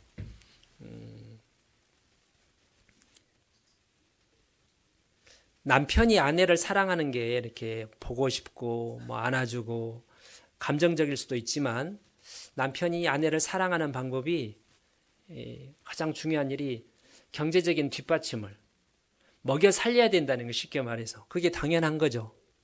그래서 아내가 이제 남편이 몸을 다쳤다든지 실직을 했다든지 여러 가지 이제 힘들 때 도와줄 수는 있겠죠, 아내가. 근데 기본적인 생계의 책임은 성경에 보면 남편이 지게 되어 있는 겁니다. 그래서 이제 자매님들은, 청년 자매님들은 결혼할 때 남편이 성실한지 아닌지를 봐야 될 아주 이렇게 중요한 조건으로 잘생겼냐 못생겼냐 보다는 성실한지. 왜냐하면 끝까지 책임을 다하면 하나님이 도와줄 거 아닙니까? 우리 그리스도인들을 최선을 다해서 일을 하면. 이제 이거를 제대로 못하면 이제 아내들이 힘들게 되는 거예요. 그러겠죠. 생활비를 이렇게 줘야 되는데 안 줘봐요. 그러면 이제 아내가 밖으로 나가는 거잖아요. 그게 이제 아내를 사랑한다는 의미라는 거예요. 부모가 자식을 사랑한다는 말은 그래 안아주고 너 사랑해 말로뿐만 아니라 먹여주고 입혀주고 학교 보내주는 게 사랑이잖아요. 희생하고 헌신하는 게. 그렇죠? 말로는 사랑한다고 하는데 멕시코 남자들이 그러고 사랑한다고 말은 표현은 잘하는데 이렇게 이제 자식을 버리고 뒷바라지도 안 한 그런 아버지들이 꽤 있더라고요, 한국보다. 그럼 말이 안 되는 거죠. 그런 것처럼 남편들도 사랑한다는 말 안에 최선을 다해서 많이 벌지는 못하더라도 우리나라에서 땀을 흘리면서 열심히 일하면 이렇게 굶지 않도록 뒷바라지 할 수가 있잖아요. 그렇죠? 그 다음에 이제 또 하나가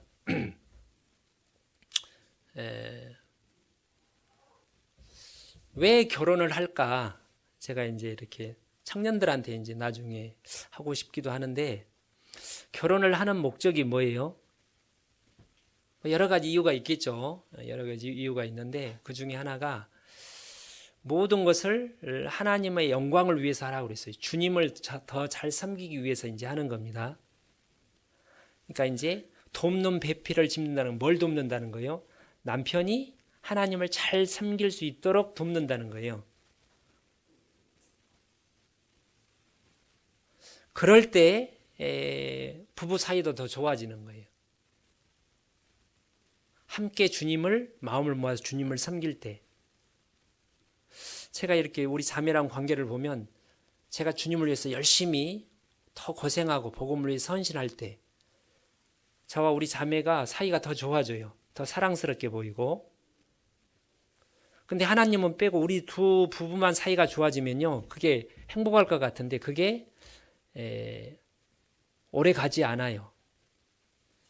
아시는 대로 전도서에 보면 솔로몬이 얼마나 여자들이 많았어요. 근데 헛되고 허무하다고 그러잖아요.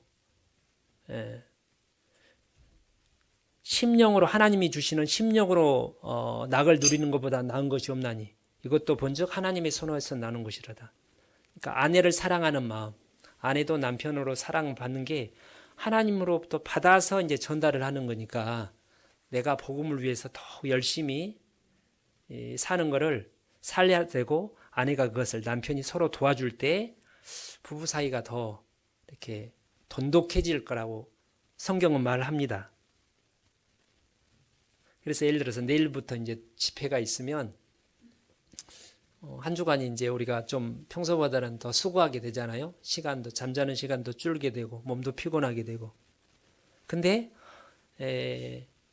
이 복음 전하는 일에 남편이 더 힘쓸 때, 아내가 더 힘쓸 때 남편은 아내가 더 이쁘게 보이고 아내는 남편이 더 존경스럽게 보이는 거예요.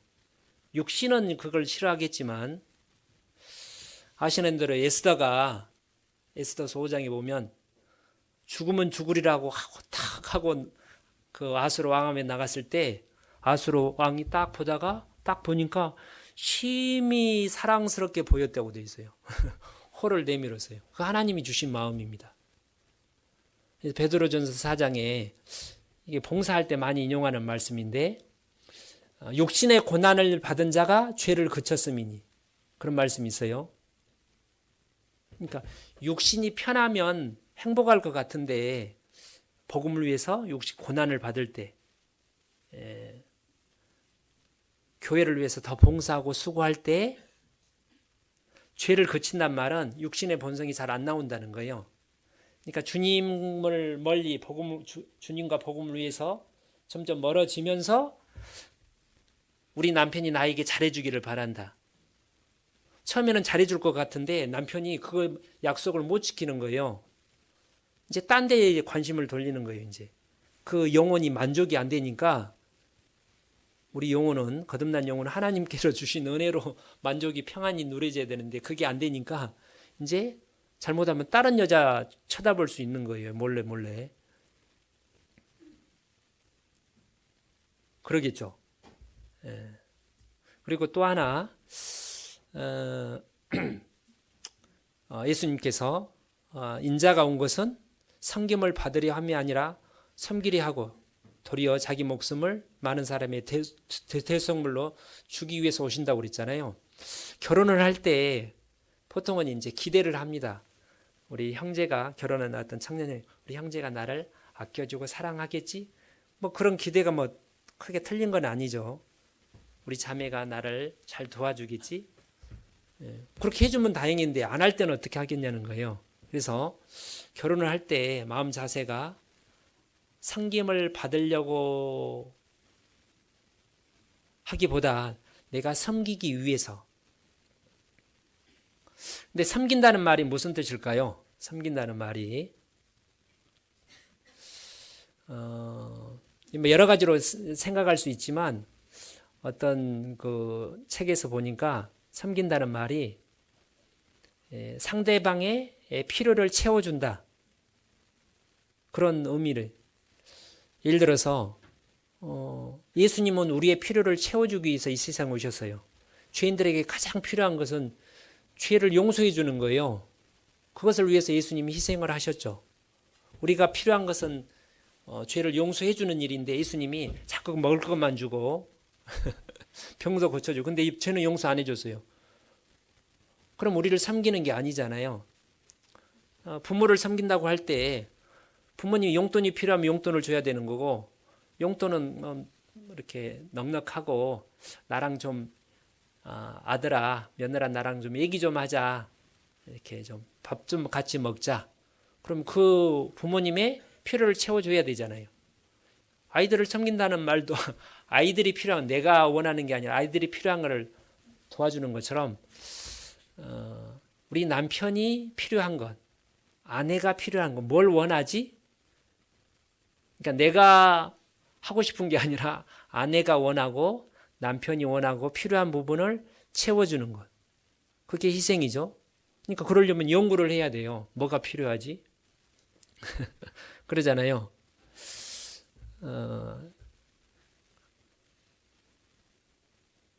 우리가 자녀 교육을 할 때 모든 부모들은 뭐 이상자, 정신 이상자 아니면 자녀를 사랑하죠.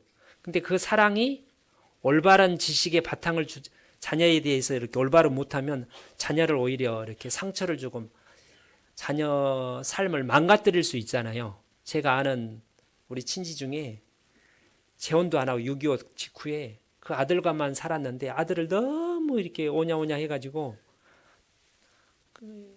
한 10여 년 전에 그 제 이제 삼촌 되는데 아무것도 이렇게 50살이 되도록 70살 먹은 할머니가, 저기 작은 할머니가 아들을 뒷바라지하는 거예요. 그래서 할머니가 돌아가시고 한 달 있다가 그 삼촌이 돌아가셨어요. 혼자 못 살서. 근데 그 작은 할머니가 아들 하나밖에 없는 아들이 얼마나 이뻤겠어요. 그러니까 방법을 모르면 잘한다고 하는 게 해칠 수 있는 거잖아요. 그렇죠. 남편이 난 당신 사랑해, 정말 그런 마음을 가지고 있더라도 방법을 모르면, 아내가 필요한 부분을 정확히 모르면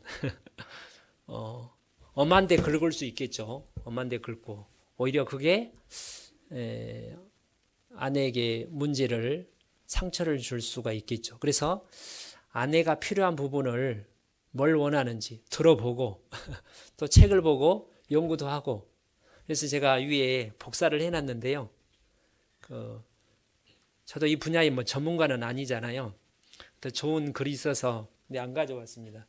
저기 좀 이따 제가 나눠드릴 테니까 50장을 거기 보면 제 얘기가 아니라 어떤 전도인 수련회인가 누가 나눠준 건데 좋은 남편이 되는 7가지, 좋은 아내가 되는 7가지 어떤 올바른 지식 뭐 읽어보고 연구를 좀 할 필요가 있죠.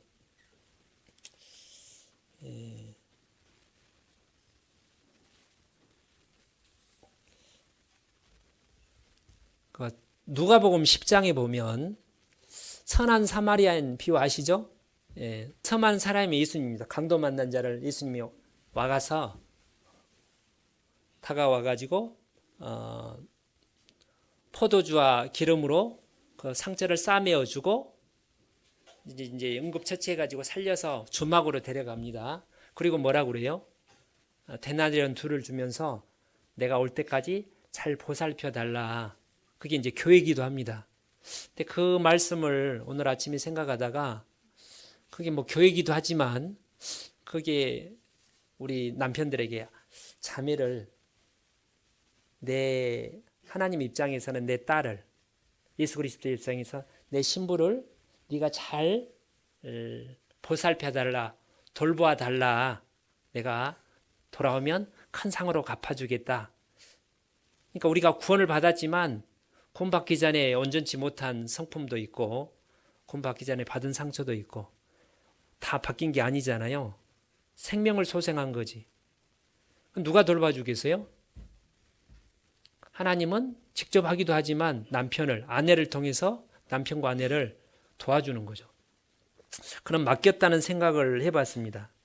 예를 들자면 이제 장애인 아들이 있어요. 부모가 며느리를 이제 만났는데 그럼 어떻게 해야 되겠어요? 며느라, 우리 아들을 네가 잘 좀 도와주고 잘 생활할 수 있도록 뒷바라지 잘 부탁한다 하고 부탁을 할 거 아니에요. 반대로 이제 장인 장모가 딸이 이제 장애가 있는데 지치장애가 있을 수 있고 정신장애가 있는데 자기 사위한테 사위를 이제 있으면 사위 우리 딸이 좀 부족한 부분이 많이 있으니까 잘 좀 이해를 하고 이해해주고 도와주고 잘 이렇게 보살펴 달라고 이렇게 부탁을 하겠죠. 그러니까 장모님들이 보통 사위한테 잘해요. 딸을 생각해서 그런 거잖아요. 그죠? 예. 뭐 씨암탉도 잡아주고 그 마음이 우리 주님의 마음이라는 생각을 해봤습니다. 예.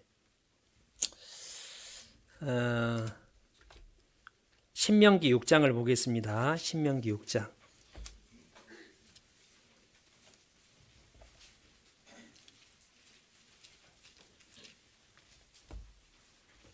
4절 이스라엘아 들으라 우리 하나님 여호와는 오직 하나인 여호와시니 신명기 6장 271페이지 5절 너는 마음을 다하고 성품을 다하고 힘을 다하여 내 하나님 여호와를 사랑하라. 이게 당연한 거잖아요. 자, 이게 마태복음 25장 떠오르시죠? 양과 염소를 나누면서 오른편에 이제 양에게 창세로부터 복을 받을 자들이여 복 받은 자들이여 상속하라.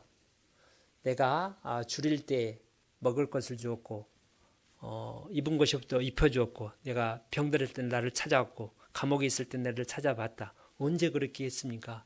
지극히 작은 자에게 하는 것이 나에게 한 거라고 그랬지 않습니까?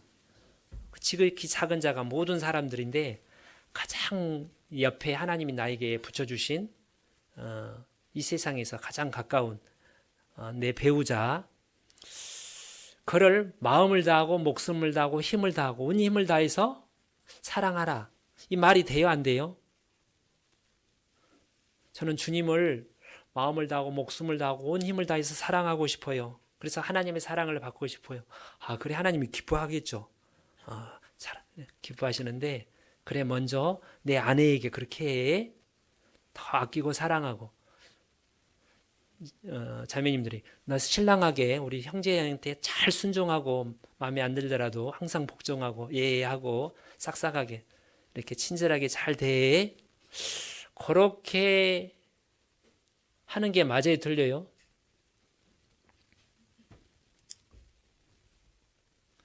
베드로전서 1장 22절에는 너희가 진리를 순종함으로 영혼을 깨끗하게 뜨겁게 피차 사랑하라 이렇게 돼 있어요.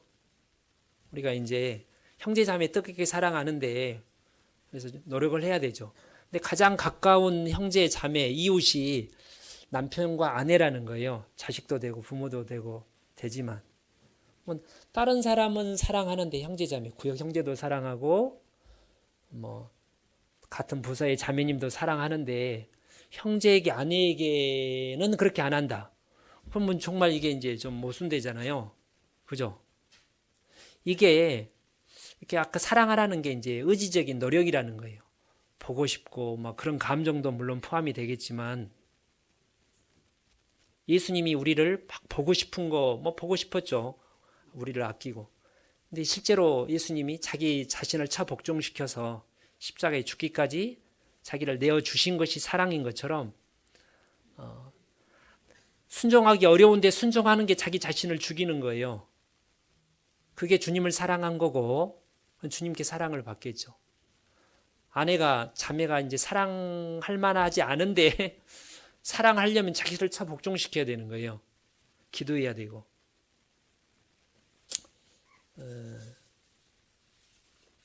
그 다음에 이제 조금만 더 보면 로마서 7장에 아까 로마서 7장에 보면 율법과 예수 그리스도를 옛 남편과 새로운 신랑으로 이렇게 비교를 했는데요. 우리가 이제 주님을 우리 신랑 대신 나를 죽기까지 사랑하셔 구원하신 우리 영혼의 신랑 대신 예수님을 사랑함으로 순종하고 싶잖아요. 근데 이게 쉬워요, 어려워요? 쉬워요? 로마서 7장 뒷부분은 그게 어렵다는 얘기를 하고 있습니다. 원함은 내게 있으나 행하는 것은 내게 없노라. 정말 하나님을 마음을 다해서 사랑하고 싶은데 잘 안 된다는 거예요. 그래서 바울 사도가 오호라 나는 공고한 사람이로다. 이 사망의 몸에서 이 육신이 그거를 싫어하니까 어떻게 하겠느냐. 그래서 7장에 이제 뭐라고 나오냐면 성령을 쫓아 행하라 그 말이 나옵니다. 성령을 쫓아 행하면 하나님을 온전히 이제 섬길 수 있는, 순종할 수 있는 거예요. 자, 그거를 부부관계도 똑같다고 생각합니다. 정말 저는 아내를 사랑하고 저는 형제의 말에 순종하고 싶은데 잘 안 돼요. 그게 정상적인 거예요. 우리 육신은 그걸 싫어하니까. 그럼 어떻게 해야 돼요? 성령을 쫓아서 행하는 거죠. 성령을 쫓아 어떻게 행합니까? 말씀을 더 이제 묵상하고 가까이 하고 더 기도하고 함께 교제하고 최선을 다해서 그렇게 하면 점점 부부 사이가 더 돈독해지고 더 행복한 세상 사람들이 우리 교회를 볼 때 북부교회에 다니는 어떤 친구 부부가 있는데 참 다정하게 보이네. 부럽겠죠. 나도 우리 신랑도 나를 그렇게 사랑해 주면 좋겠는데 우리 신랑도 그 교회 보내봐. 그런 생각이 나더러 저 교회 다니는 우리 친구 아내는 그렇게 남편에게 싹싹하게 말을 잘 듣고 순종을 하는데 우리 아내는 딱딱해가지고 우리 아내도 당신도 한번 그 교회 가봐. 이런 생각이 나도록 하면 얼마나 좋겠어요? 그래서 요한복음 17장에 예수님께서 그게 가능하다는 겁니다. 내가 하나님이 내 안에 거하고 내가 하나님 안에 있는 것처럼 저희들도 하나가 되어 우리 안에 있게 하사 세상으로 우리가 하나님의 자녀인 것을 믿게 해달라고 이렇게 기도를 했어요. 그게 우리가 전체적인 형제자매들이 사랑으로 더욱 연합하는 것 이제 포함되지만 그 안에서 가장 가까이 이제 형제 자매 사이에서도 그것을 이루어야 되겠죠. 오늘 이제 나는 신랑이 없고 남편이 없는데 그러면 어떡하느냐. 이제 이 자리에는 이제 결혼 안 하신 분도 있잖아요. 뭐 학생들은 나중에 이제 청년들은 결혼할 수도 있겠지만 그러면 학생들은 어떻게 해야 되겠어요? 청년들은 아직 결혼 안 한 분들은 부지런히 하나님을 경외하는 걸 배우고 하나님의 사랑을 많이 받고 순종하는 것을 배울 때 나중에 결혼한 뒤에 더 아내를 사랑하게 되고 남편에게 순종하게 되겠죠? 신앙생활을 열심히 하는 게. 그 다음에 이제 결혼 안 하신 분, 결혼을 했는데 이제 사별하신 분, 형제 자매들도 계시잖아요. 예, 디모데 전서를 보시면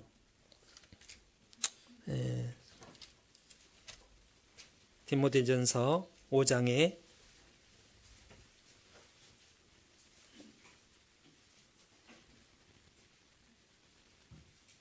5절 참 과부로서 외로운 자는 하나님께 소망을 두어 주야로 항상 간구와 기도를 하거니와 일락을 좋아하는 자는 살았으나 죽었느니라. 이제 과부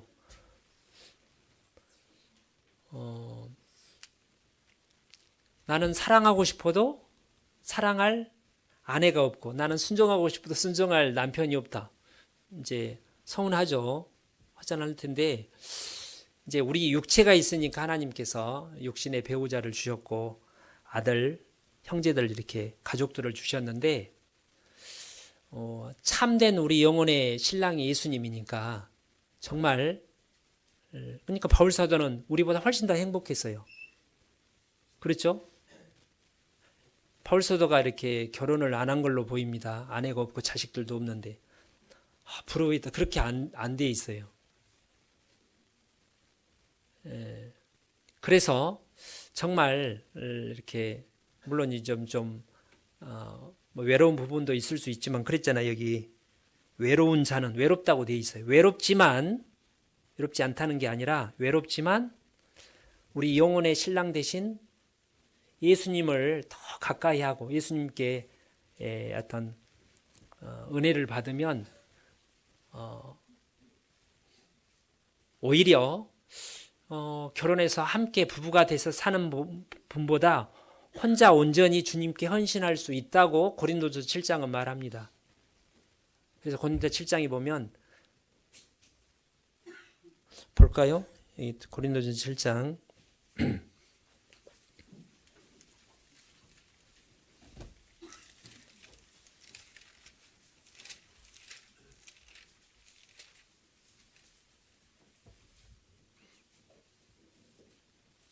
29절에 형제들아 고린도 전서 7장 29절 내가 이 말 하노니 때가 단축하여진 고로 이후부터 안에 있는 자는 없는 자같이 하며 우는 자들은 울지 않는 자같이 하며 기쁜 자들은 기쁘지 않는 자같이 하며 매매하는 자들은 없는 자같이 하며 세상 물건을 쓰는 자들은 다 쓰지 못하는 자같이 하라. 이 세상의 형적은 지나감이라. 이게 첫 번째로 하는 게 안에 있는 자들은 없는 것처럼 남편이 있는 사람은 남편이 없는 것처럼 남편 섬기지 말라는 게 아니라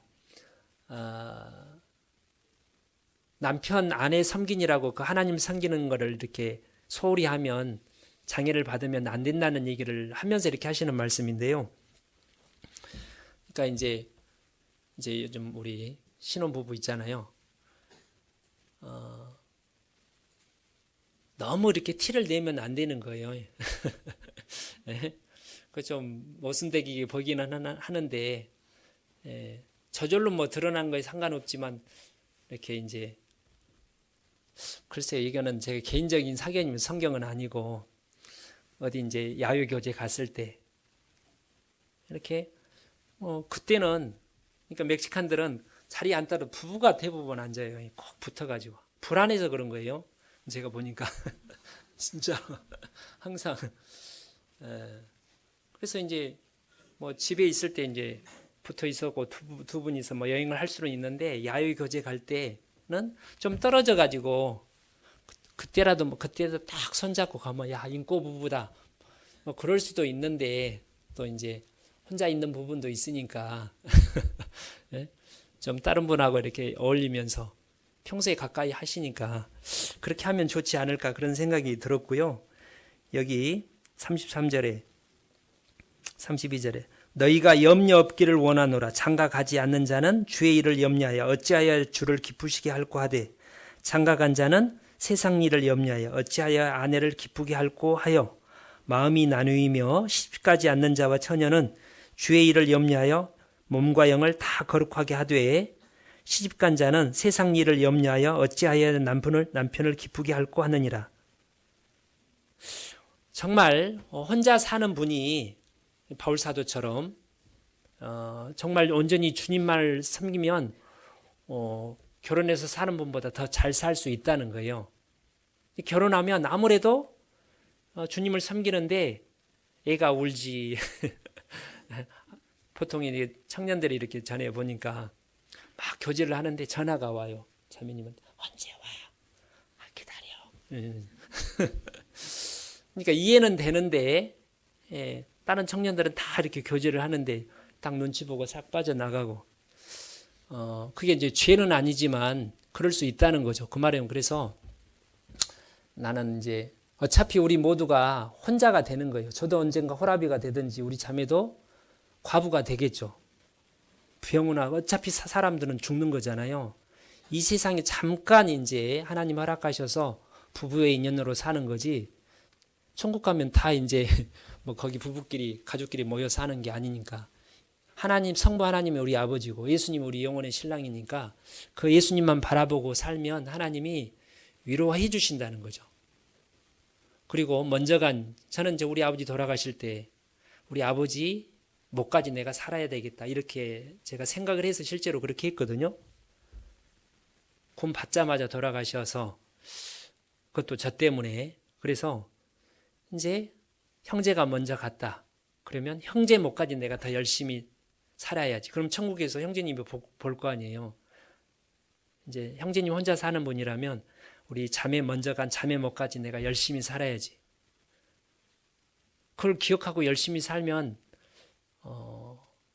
하나님이 기뻐하시고 천국에서 이제 남편, 아내를 만났을 때 정말 잘했다고 함께 기뻐하지 할 수 있으리라고 생각을 합니다.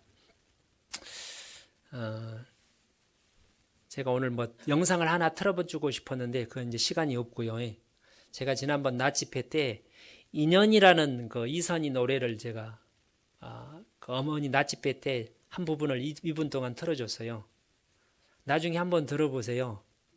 제가 그 노래를 우연히 알게 됐는데 제가 그 노래, 그 이선희 아시죠? 그 유명한 노래 잘하는 가수 이선희.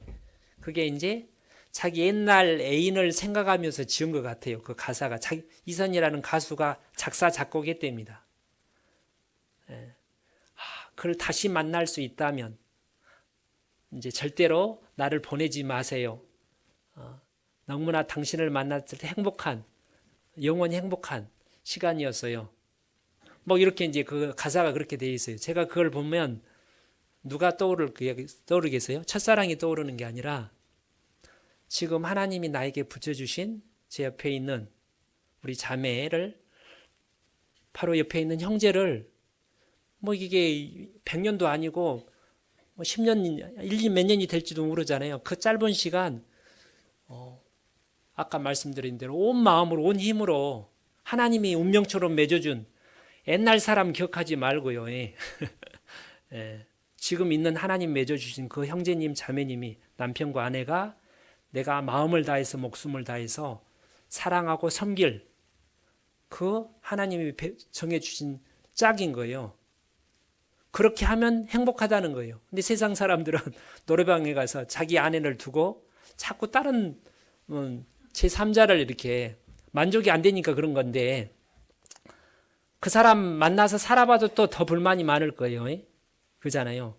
바로 현재 있는 아내, 현재 있는 위치에서 내가 온 힘을 다해서 주님을 사랑하는 마음으로 사랑하고 사랑을 실천할 수 있다면 우리 가정이, 나의 가정이, 또 우리 교회가 더 행복이 넘치는 교회가 돼서 많은 복음의 유익을 끼치리라고 생각합니다. 기도하고 마치겠습니다.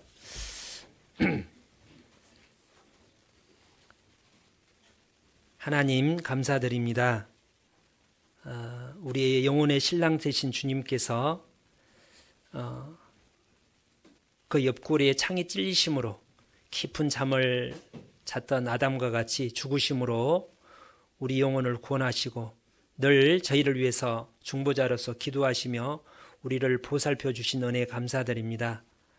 그 예수님이 우리를 섬겨줬던 것처럼 예수님에게 받은 그 사랑으로 우리가 가까이 있는 우리 자매, 형제, 남편과 아내를 사랑하며 섬기며 또 순종하며 섬기는 저희들 되도록 도와주시기 바랍니다.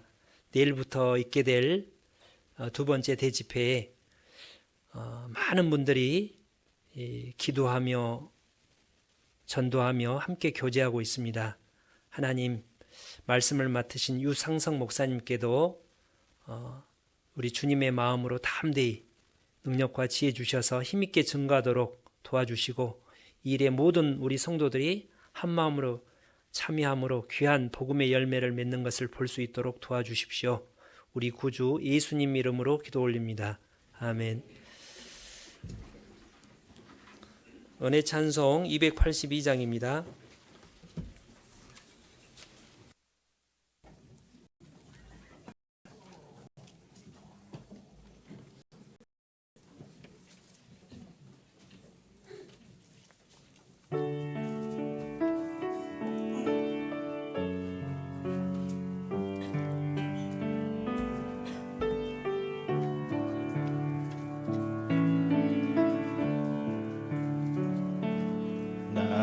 사랑하는 사람아, 나의 사랑 어여쁜 자여, 겨울도 가고 비 그쳤으니 일어나 걸어가자.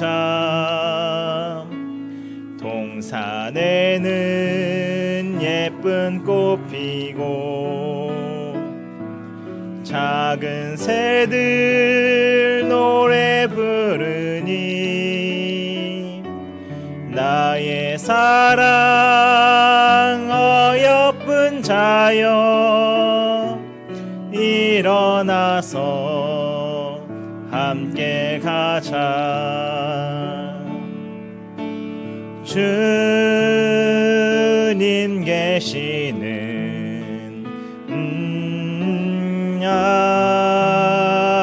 아름다운 곳,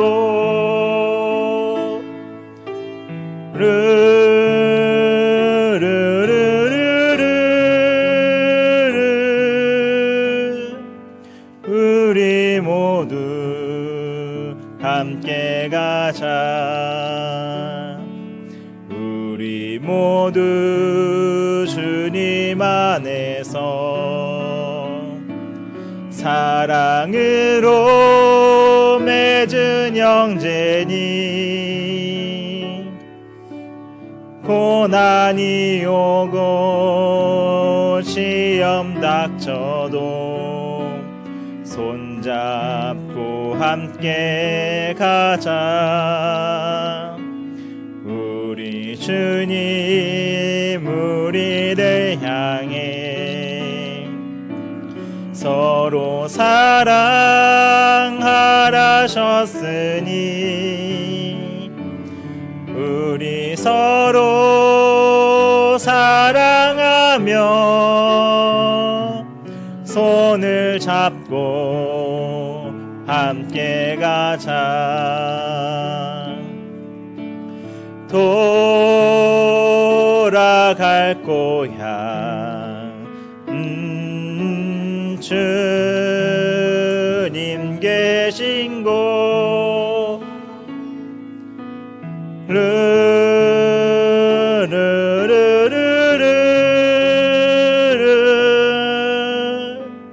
손을 잡고 함께 가자.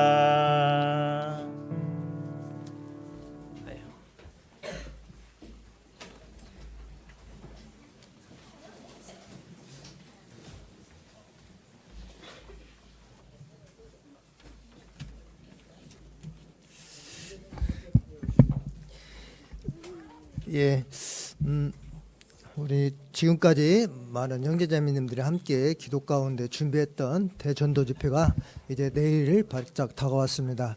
많은 영혼들을 또 우리에게 이렇게 붙여주셨고, 기도 대상자를 또 우리에게 붙여주신 만큼 이번에 정말 많은 식구들이 이렇게 말씀 앞으로 함께하는 가운데 하나님께 영광 돌릴 수 있는 그런 한 주간이 될 수 있게끔 우리 모든 식구들이 조금 더 봉사하고 조금 더 희생하고 조금 더 많이 좀 수고할 수 있는 그런 한 주간으로 이렇게 됐으면 좋겠다는 생각을 합니다. 우리 형제자매님들, 그리고 이번에 이렇게 실시간으로 또 이렇게 방송이 좀 송출이 되니까요. 또 실시간을 들으시는 분들도 있겠지만은 되도록이면은 우리 모두가 다 현장에서 이 장소에서 함께 말씀을 좀 들었으면 너무나도 감사하겠습니다. 그래서 이거 차고 넘치는 가운데 하나님의 귀한 복음이 힘있게 전해 줄 수 있도록 말씀 증거하시는 또 유상석 목사님을 위해서도 함께 기도해 주시기를 다시 한번 부탁드립니다. 그리고 저녁 식사가 다시 밤부터 이렇게 배식이 됩니다. 그래서 좀 일찍 오셔가지고 식사하시고 차분한 마음으로 함께 기도하는 가운데 이렇게 집회를 준비했으면 좋겠습니다. 예. 그리고 오늘 구역별 모임 있습니다. 이렇게 12구역과 13구역만 이렇게 장소가 좀 바뀌어서 좀 교제해 주시는데요. 대집회를 위해서 최종 점검할 수 있는 그런 귀한 시간으로 진행했으면 좋겠습니다. 예. 더불어서 우리 대청소 오늘 하겠습니다. 좀 소식지 나와 있는데요.